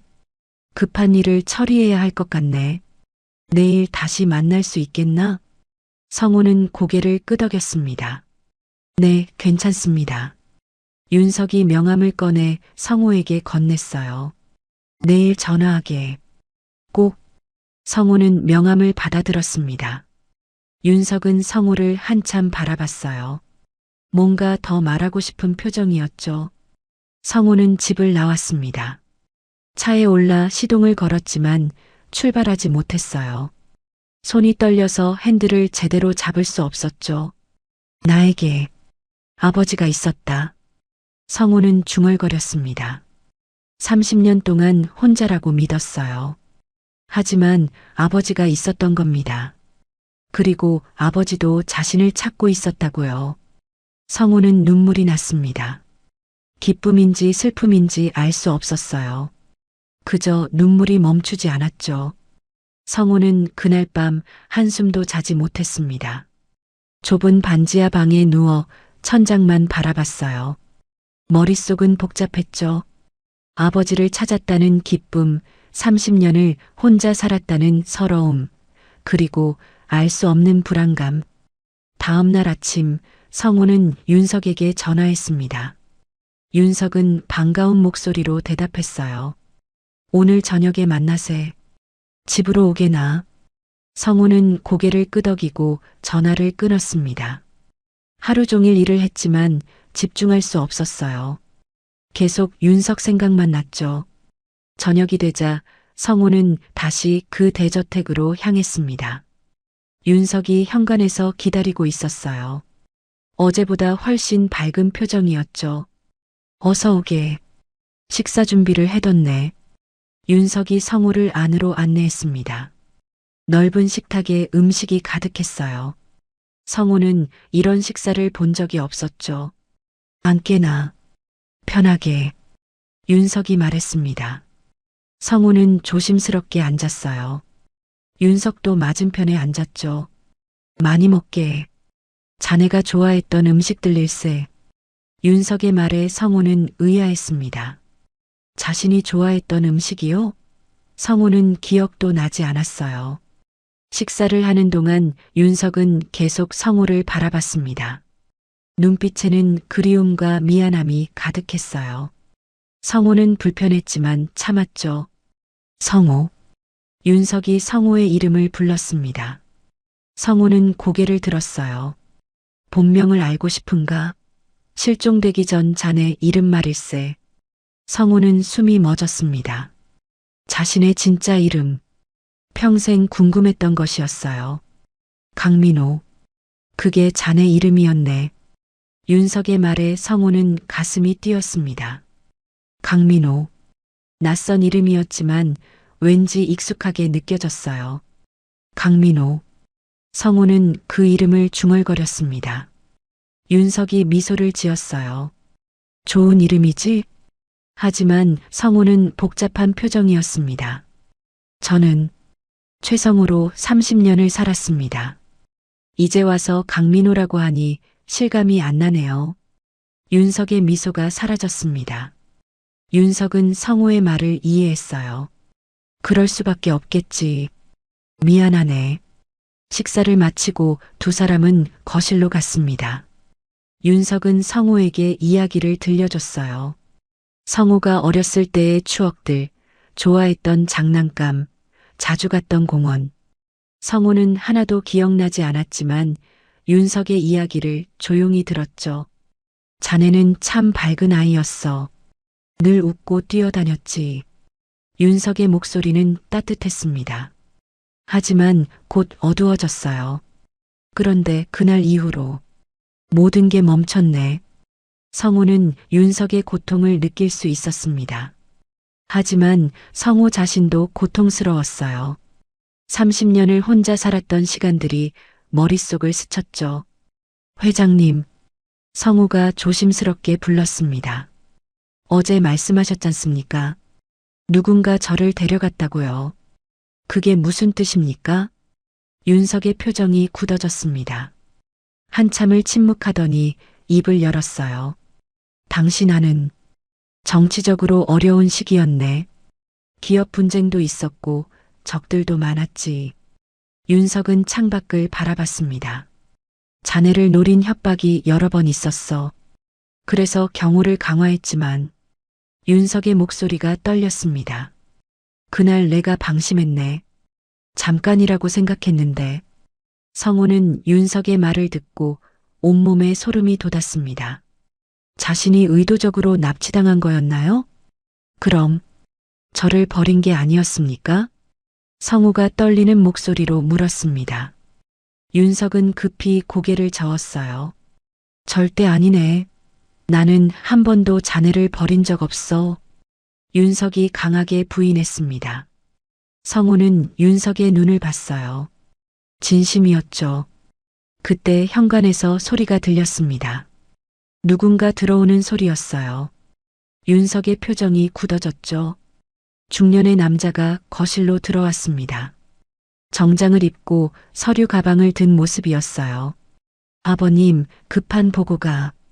남자는 성호를 보고 말을 멈췄습니다. 의아한 표정을 지었죠. 누구십니까? 남자가 차갑게 물었습니다. 윤석이 일어났어요. 비서실장일세. 성호, 잠깐 자리를 비켜주겠나? 성호는 고개를 끄덕이고 일어났습니다. 복도로 나갔지만 거실 소리가 들렸어요. 아버님, 저 사람은 누굽니까? 비서실장의 목소리였습니다. 내 아들이네. 윤석의 대답에 잠시 침묵이 흘렀어요. 무슨 말씀이십니까? 도련님은 30년 전에 실종됐지. 하지만 찾았네. 저 사람이 민호야. 비서실장의 목소리가 높아졌습니다. 아버님, 확인도 안 하시고 믿으십니까? 재산을 노리는 사기꾼일 수도 있습니다. 성호는 그 말을 듣고 가슴이 철렁했습니다. 사기꾼이라고요? 말 조심하게. 이미 확인했어. 신체 특징도 일치하고 그런 건 조작할 수 있습니다. DNA 검사라도 해보셔야 합니다. 두 사람의 목소리가 점점 커졌어요. 성호는 불안했습니다.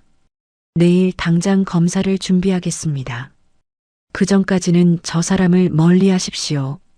비서실장이 강하게 말했습니다.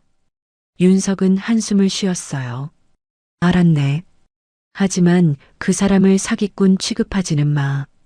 비서실장이 거실을 나왔습니다. 성우와 눈이 마주쳤어요.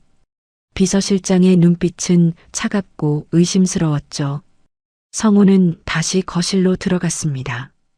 윤석이 미안한 표정으로 성우를 봤어요. 미안하네. 저 사람이 좀 신중한 편이라서. 성우는 고개를 저었습니다. 아니에요. 당연한 절차죠. 저도 확실히 알고 싶습니다. 윤석은 성우의 손을 잡았어요. DNA 검사를 하면 확실해질 거야. 걱정하지 마. 하지만 성우는 불안했습니다. 비서실장의 눈빛이 자꾸 떠올랐어요. 뭔가 숨겨진 게 있는 것 같았죠. 사흘이 지났습니다. 성우는 DNA 검사를 받았어요. 병원에서 체열을 하고 결과를 기다렸죠.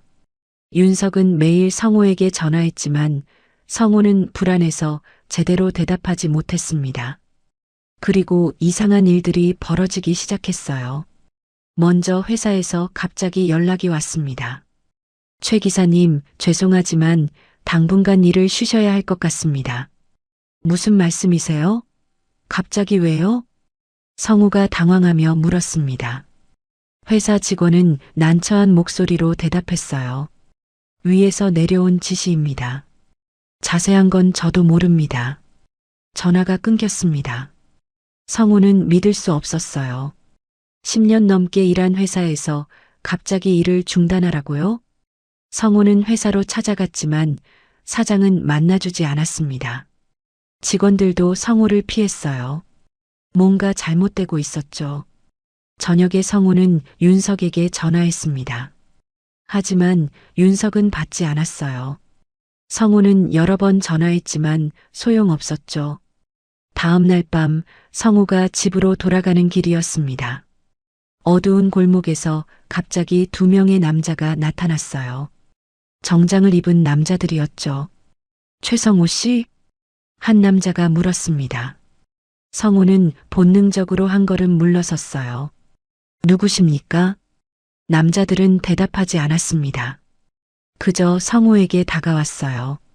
강 회장님 댁에 다시 가지 않는 게 좋을 겁니다. 남자의 목소리는 낮고 차갑습니다. 성우는 온몸에 소름이 돋았어요. 무슨 소리예요? 저는 회장님 아들입니다. 성우가 소리쳤습니다. 남자들은 비웃었어요. DNA 검사 결과가 나왔습니다. 당신은 회장님 아들이 아닙니다. 성우는 귀를 의심했습니다. 아들이 아니라고요? 말도 안 됩니다. 모든 게 일치했잖아요. 남자가 한 걸음 더 다가왔습니다. 우연의 일치였습니다. 이제 그만 포기하십시오. 큰 집 일에 휘말리면 위험합니다. 그 말에는 명백한 위협이 담겨 있었습니다. 성우는 두려웠지만 물러서지 않았어요. 회장님을 직접 만나겠습니다. 직접 확인하고 싶어요. 남자가 한숨을 쉬었습니다. 그건 불가능합니다. 회장님께서는 당신을 만나고 싶어 하지 않으십니다. 남자들은 성우에게 봉투 하나를 던졌어요. 땅에 떨어진 봉투에서 돈이 보였죠. 받으시고 조용히 사십시오. 그게 모두를 위해 줬습니다. 남자들은 사라졌습니다. 성우는 그 자리에 서서 떨고 있었어요. 성우는 봉투를 주워들었습니다. 그리고 찢어버렸어요. 돈이 바람에 날렸죠. 절대 포기하지 않아. 성우는 중얼거렸습니다. 뭔가 잘못되고 있었어요. DNA 검사 결과가 다르다고요? 모든 게 너무 완벽하게 일치했는데요. 성우는 깨달았습니다. 누군가 자신을 내쫓으려 한다는 걸, 진실을 숨기려 한다는 걸, 진짜였구나. 성우는 확신했습니다. 자신이 정말 윤석의 아들이 맞다고. 그래서 누군가 방해하는 겁니다. 그날 밤 성우는 결심했습니다. 도망치지 않기로요. 진실을 밝혀내기로요. 성우는 윤석의 집으로 향했습니다. 하지만 정문으로는 들어갈 수 없었어요. 경비가 삼엄했죠. 성우는 뒷담을 넘었습니다. 정원으로 들어가 집 안으로 향했어요. 하지만 그때 손전등 불빛이 성우를 비췄습니다. 누구냐? 경비들이었습니다. 성우는 달렸어요. 하지만 경비들이 더 빨랐죠. 성우는 붙잡혔습니다. 불법 침입이다. 경찰 부른다. 경비가 소리쳤습니다. 성우는 저항했어요. 회장님, 회장님. 성우가 집을 향해 소리쳤습니다. 2층 창문에 불이 켜졌어요. 윤석이 창가에 나타났죠. 회장님, 저예요. 민호예요. 성우가 울부짖었습니다. 윤석은 성우를 내려다봤어요. 표정을 알 수 없었죠. DNA 검사 결과가 조작된 겁니다. 누군가 진실을 숨기려 해요. 성우가 다급하게 외쳤습니다. 윤석은 움직이지 않았어요. 그때 현관문이 열렸습니다. 비서실장이 나왔어요. 차갑게 웃고 있었죠. 최 기사님, 이제 그만하십시오. 경찰이 오고 있습니다. 비서실장이 말했습니다. 성우는 비서실장을 똑바로 봤어요. 당신이 뭔가 숨기고 있군요. 비서실장의 미소가 사라졌습니다. 순간 차가운 눈빛이 번뜩였어요. 아무것도 모르면서 함부로 말하지 마십시오. 멀리서 사이렌 소리가 들렸습니다. 경찰차가 오고 있었어요. 성우는 다시 윤석을 봤죠. 회장님, 아버지, 저 좀 믿어주세요. 성우가 마지막으로 외쳤습니다. 윤석은 여전히 창가에 서 있었어요. 하지만 아무 말도 하지 않았죠. 경찰차가 도착했습니다. 경찰들이 성우를 끌고 갔어요. 성우는 저항하지 않았습니다. 그저 윤석을 바라볼 뿐이었죠. 윤석의 얼굴에 눈물이 흐르고 있었습니다. 성우는 경찰서에서 하룻밤을 보냈습니다. 불법 침입 혐의였어요. 다음 날 아침 성우는 풀려났죠. 윤석이 고소를 취하했다고 했습니다. 성우는 지친 몸으로 집으로 돌아왔어요. 반지하 방문을 열고 들어가 바닥에 주저앉았죠. 모든 게 끝난 것 같았습니다. 며칠이 지났습니다. 성우는 집에만 있었어요. 일도 없고 갈 곳도 없었죠. 윤석에게 전화했지만 받지 않았습니다. 성우는 포기하려 했어요. 그런데 일주일째 되던 날 밤 문을 두드리는 소리가 들렸습니다. 성우는 문을 열었어요. 윤석이 서 있었죠. 회장님, 성우는 믿을 수 없었습니다. 윤석이 이런 곳까지 찾아올 줄은 몰랐어요. 들어가도 되겠나? 윤석이 조심스럽게 물었습니다. 성우는 황급히 문을 열어줬어요. 윤석은 좁은 방 안을 둘러봤죠. 낡은 가구, 곰팡이 핀 벽, 차가운 공기. 여기서 살아왔구나. 윤석의 목소리가 떨렸습니다. 성우는 부끄러웠어요. 죄송합니다. 보여드릴 만한 곳이 못 됩니다. 윤석은 고개를 저었습니다. 그리고 소파에 앉았어요. 성우도 맞은편에 앉았죠. 한참 침묵이 흘렀습니다. 윤석은 손을 떨고 있었어요. 무슨 말을 해야 할지 모르는 것 같았죠. 미안하네. 윤석이 마침내 입을 열었습니다. 내가 자네를 믿지 못했어. 성우는 윤석을 바라봤습니다. 윤석의 눈에는 눈물이 고여 있었어요. DNA 검사 결과를 믿었지. 자네가 내 아들이 아니라고 나왔거든. 윤석의 목소리가 떨렸습니다. 하지만 그날 밤 자네가 날 부르는 걸 보고 알았어. 자네가 정말 민호라는 걸. 성우는 숨을 죽이고 들었습니다. 그래서 조사를 했네. 병원 기록을 다시 확인했지. 윤석은 서류 봉투를 꺼냈습니다. 결과가 조작되어 있었어. 성우는 눈이 커졌어요. 조작이라고요? 누군가 병원 직원에게 돈을 줬더군. 검사 결과를 바꾸라고. 윤석은 봉투에서 서류를 꺼냈습니다. 진짜 검사 결과였어요. 이게 진짜일세. 자네는 내 아들이 맞네. 성우는 서류를 받아들었습니다. 손이 떨렸어요. 친자 확률 99.9%. 성우는 진짜 윤석의 아들이었던 겁니다. 누가, 왜 이런 짓을 한 겁니까? 성우가 떨리는 목소리로 물었습니다. 윤석은 깊은 한숨을 쉬었어요. 비서실장일세. 윤석의 대답에 성우는 놀라지 않았습니다. 예상했던 답이었거든요. 왜요? 왜 저를 내쫓으려 한 겁니까? 윤석은 창밖을 바라봤습니다. 내게는 자네밖에 없거든. 유일한 아들이지. 윤석이 설명했습니다. 만약 자네가 돌아오면 내 재산은 모두 자네 것이 되네. 비서실장은 그걸 원하지 않았어. 성우는 이해했습니다. 재산 때문이었군요. 비서실장은 30년 동안 내 곁에 있었네. 자네가 없는 동안 나를 도왔지. 윤석의 목소리는 씁쓸했습니다. 자네가 나타나면 그의 위치가 흔들리거든. 그래서 자네를 내쫓으려 한 거야. 성우는 분노가 치밀었습니다. 재산 때문에 자신을 내쫓으려 했다고요? 그 사람은 지금 어디 있습니까? 성우가 물었습니다. 윤석이 대답했어요. 해고했네. 그리고 경찰에 신고했어. 조만간 체포될 거야. 성우는 안도했습니다. 하지만 동시에 허탈했어요. 회장님, 성우가 조심스럽게 불렀습니다. 제가 궁금한 게 있습니다. 30년 전 누가 절 데려간 겁니까? 윤석의 표정이 어두워졌습니다.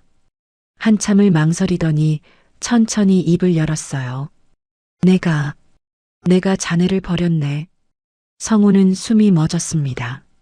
무슨 말인지 이해할 수 없었어요. 30년 전 정치적 압박이 심했어. 자네를 노린 협박이 계속됐지. 윤석의 목소리가 떨렸습니다. 나는 두려웠네. 자네가 다칠까봐. 그래서 자네를 숨기기로 했어. 윤석은 얼굴을 손으로 감쌌습니다. 믿을 수 있는 사람에게 자네를 맡겼지. 잠깐만이라고 생각했어. 상황이 나아지면 다시 데려오려고. 성우는 윤석의 말을 듣고 가슴이 아팠습니다. 하지만 그 사람이 자네를 데리고 사라졌네. 돈을 받고 배신한 거야. 윤석의 목소리는 고통으로 가득했습니다. 나는 미쳐버렸어. 자네를 찾으려 했지만 흔적도 없었네. 성우는 눈물이 났습니다. 윤석은 자신을 버린 게 아니었어요. 지키려다가 잃어버린 겁니다. 나중에 알았지. 그 사람이 자네를 고속도로 휴게소에 버렸다는 걸. 하지만 그때는 이미 늦었어. 윤석도 울고 있었습니다. 미안하네, 민호야. 정말 미안해. 성우는 일어나 윤석에게 다가갔습니다. 그리고 윤석을 껴안았어요. 30년 만에 포옹이었죠. 괜찮습니다, 아버지. 이제 찾았잖아요. 두 사람은 한참을 울었습니다. 30년 동안 쌓였던 그리움과 고통이 터져 나왔어요. 한참 뒤 윤석이 몸을 떼며 말했습니다. 집으로 가자. 이제 우리 집으로. 성우는 방을 둘러봤습니다. 30년을 살았던 이 좁은 공간. 하지만 이제는 떠날 때가 된 것 같았어요. 네, 아버지. 성우는 처음으로 윤석을 아버지라고 불렀습니다. 윤석의 얼굴에 환한 미소가 번졌어요. 일주일 뒤 윤석은 기자회견을 열었습니다. 서울 시내 한 호텔 대연회장이었어요. 기자들과 방송국 카메라가 가득했죠. 재계의 큰 인물이 긴급 기자회견을 연다는 소식에 모두가 모여든 겁니다. 성우는 대기실에서 긴장한 채 기다렸어요. 윤석이 성우의 어깨를 두드렸죠. 괜찮겠나? 윤석이 물었습니다. 성우는 고개를 끄덕였어요. 네, 아버지. 괜찮습니다. 하지만 성우의 손은 떨리고 있었습니다. 곧 전국에 자신의 이야기가 알려질 거예요. 성우는 두려웠죠. 시작하겠습니다. 진행 요원이 알렸습니다. 윤석은 단상으로 올라갔어요. 플래시가 터졌죠. 윤석은 마이크 앞에 섰습니다. 깊은 숨을 쉬고 입을 열었어요. 오늘 여러분께 중요한 말씀을 드리려 합니다. 회장은 침착하게 말했습니다. 30년 전 제 아들이 실종되었습니다. 당시 5살이었죠. 기자들이 술렁거렸습니다. 모두가 그 사건을 알고 있었어요. 그동안 저는 아들을 찾기 위해 모든 노력을 다했습니다. 하지만 찾지 못했죠. 윤석의 목소리가 떨렸습니다. 그런데 한 달 전 기적이 일어났습니다. 제 아들을 찾았습니다. 회장이 손짓했습니다. 성우가 단상으로 올라가라는 신호였어요. 성우는 떨리는 다리로 걸어 나갔습니다. 수많은 카메라가 성우를 향했어요. 플래시가 눈을 부시게 했죠. 이 사람이 제 아들 강민호입니다.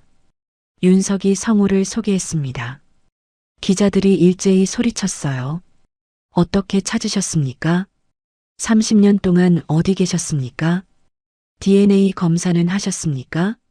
질문이 쏟아졌습니다. 윤석이 손을 들어 제지했어요.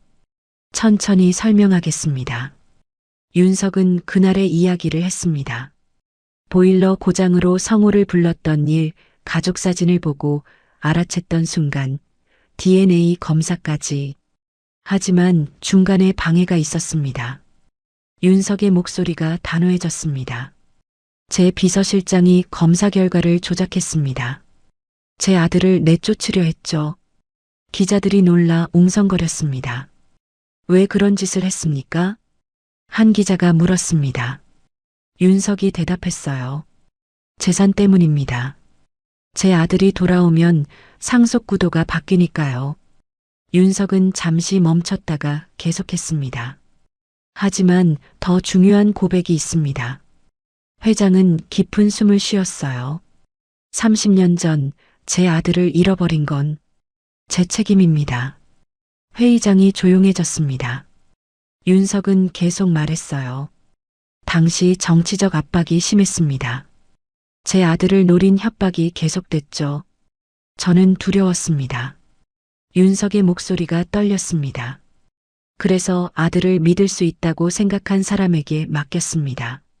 잠깐만이라고 생각했어요. 윤석은 얼굴을 손으로 감쌌습니다. 하지만 그 사람이 배신했습니다. 돈을 받고 제 아들을 고속도로 휴게소에 버렸죠. 기자들이 숨을 죽였습니다. 윤석은 눈물을 흘리며 말했어요. 제가 아들을 지키려다가 잃어버렸습니다. 모든 게 제 잘못입니다. 이사회에서 나온 사람들이 당황한 표정을 지었어요. 회장이 이렇게 공개적으로 과거를 고백할 줄은 몰랐죠. 회장님, 그런 말씀을 하시면 회사에 타격이 있습니다. 한 이사가 소리쳤습니다. 하지만 윤석은 고개를 저었어요. 이미 결정했습니다. 저는 경영 일선에서 물러나겠습니다. 회의장이 술렁거렸습니다. 윤석이 물러난다고요? 제 아들이 30년을 혼자 살았습니다.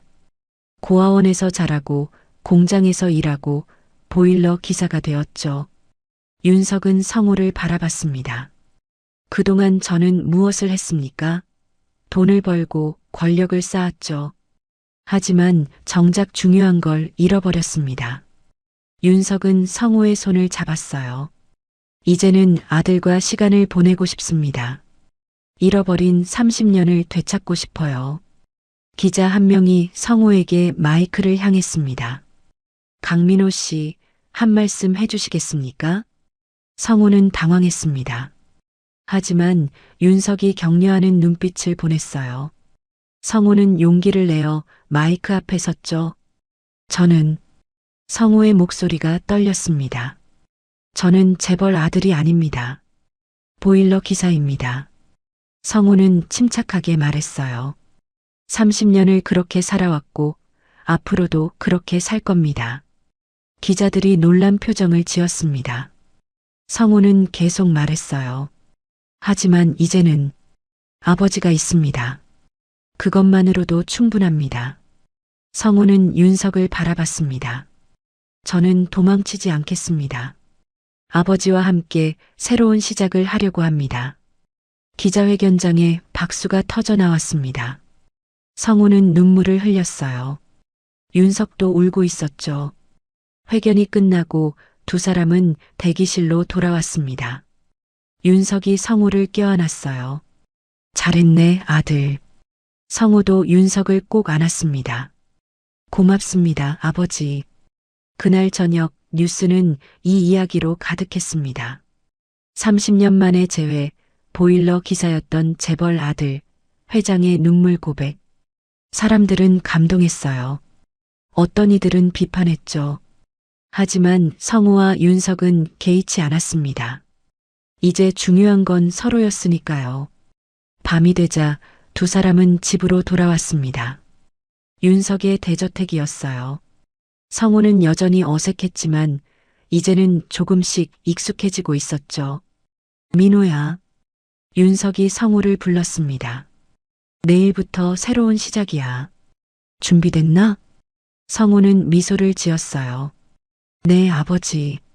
준비됐습니다. 석 달이 지났습니다. 윤석은 약속대로 경영 일선에서 물러났어요. 회장직은 전문 경영인에게 맡겼죠. 이사회는 처음에 반발했지만 윤석의 결심은 확고했습니다. 성우는 여전히 보일러 기사로 일했어요. 윤석이 회사 일을 맡으라고 여러 번 권유했지만 성우는 거절했죠. 저는 이 일이 좋습니다, 아버지. 30년을 해온 일이에요. 성우의 말에 윤석은 고개를 끄덕였습니다. 억지로 바꾸려 하지 않았어요. 성우가 선택한 삶을 존중했죠. 하지만 달라진 것도 있었습니다. 성우는 이제 대저택에서 살았어요. 처음에는 어색했지만 점점 익숙해졌죠. 무엇보다 윤석과 함께 있다는 게 좋았습니다. 어느 명절 아침이었습니다. 성우는 일찍 일어나 거실로 내려갔어요. 윤석이 벌써 일어나 창밖을 바라보고 있었죠. 아버지, 일찍 일어나셨네요. 성우가 말했습니다. 윤석이 돌아서며 미소를 지었어요. 잠이 안 오더구나. 오늘 함께 차례를 지낼 생각을 하니까. 성우도 미소를 지었습니다.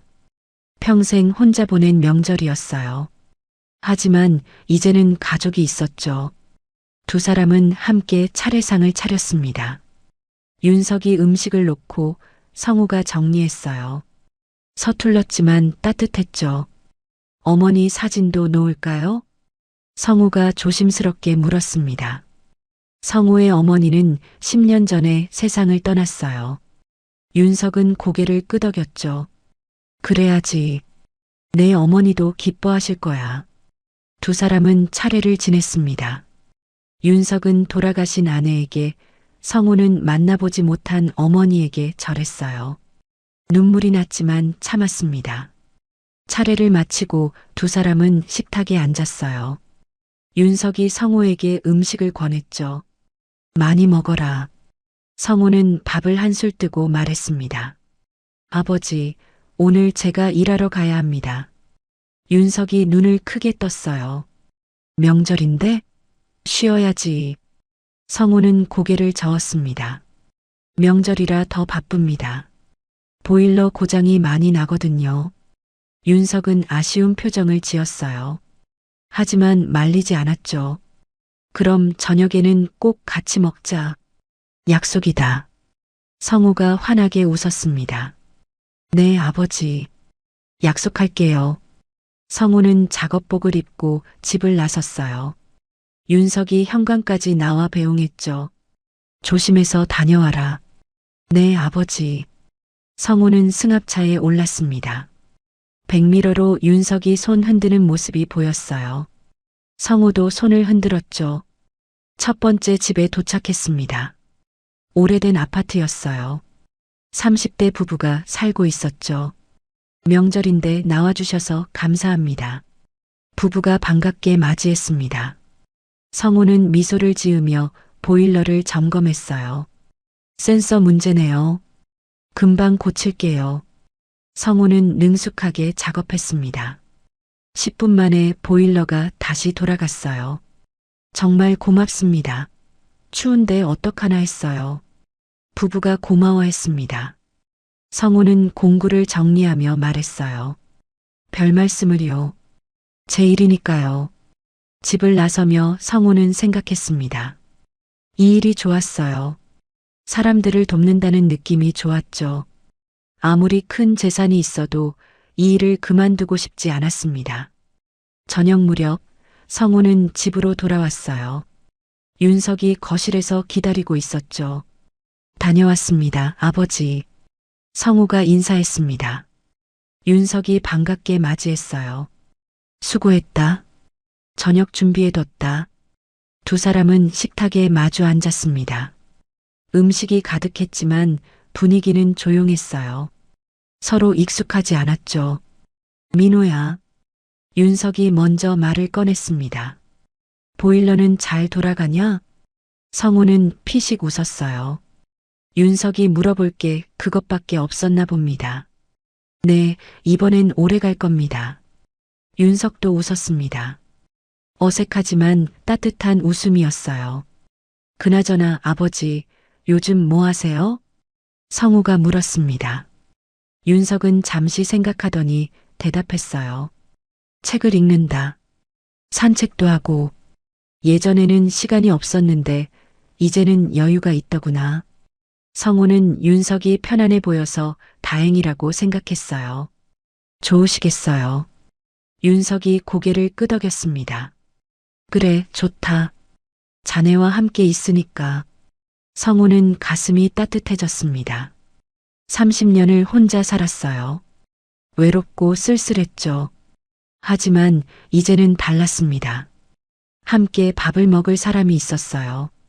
아버지, 저도 좋습니다. 성우가 진심으로 말했습니다. 윤석의 눈에 눈물이 맺혔어요. 식사를 마치고 두 사람은 거실로 갔습니다.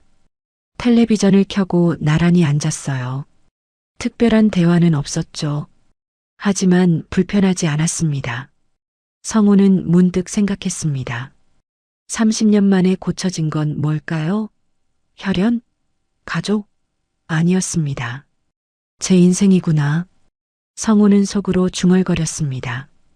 30년 동안 성우는 고장난 채로 살았어요. 혼자서 외롭게 텅 빈 삶을. 하지만 이제는 달랐죠. 성우는 윤석을 슬쩍 봤습니다. 윤석은 텔레비전을 보며 조용히 웃고 있었어요. 편안한 얼굴이었죠. 윤석도 고쳐진 겁니다. 30년 동안 죄책감과 그리움으로 살았던 윤석. 이제는 아들과 함께 웃을 수 있었어요. 아버지, 성우가 불렀습니다. 윤석이 성우를 봤어요. 왜 그러냐? 성우는 미소를 지었습니다. 아무것도 아니에요. 그냥 좋아서요. 윤석도 미소를 지었어요. 두 사람은 다시 텔레비전을 봤죠. 밖에서는 눈이 내리기 시작했습니다. 하얀 눈이 창문을 타고 흘러내렸어요. 성우는 창밖을 바라봤죠. 늦었지만 괜찮았습니다. 30년이 걸렸지만 찾았어요. 아버지를, 가족을, 그리고 자신의 자리를. 성우는 생각했습니다. 고장난 건 집이 아니었다고, 보일러도 아니었다고, 고쳐진 건 바로 자신의 인생이었다고. 그리고 이제 그 인생은 다시 흐르기 시작했습니다. 천천히 따뜻하게 함께.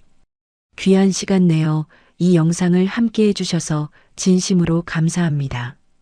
여러분의 한 번 시청, 한 줄 댓글이 저에게 큰 힘이 됩니다. 앞으로도 마음을 어루만지는 이야기로 보답드리겠습니다. 항상 건강하시고 따뜻한 하루 보내세요.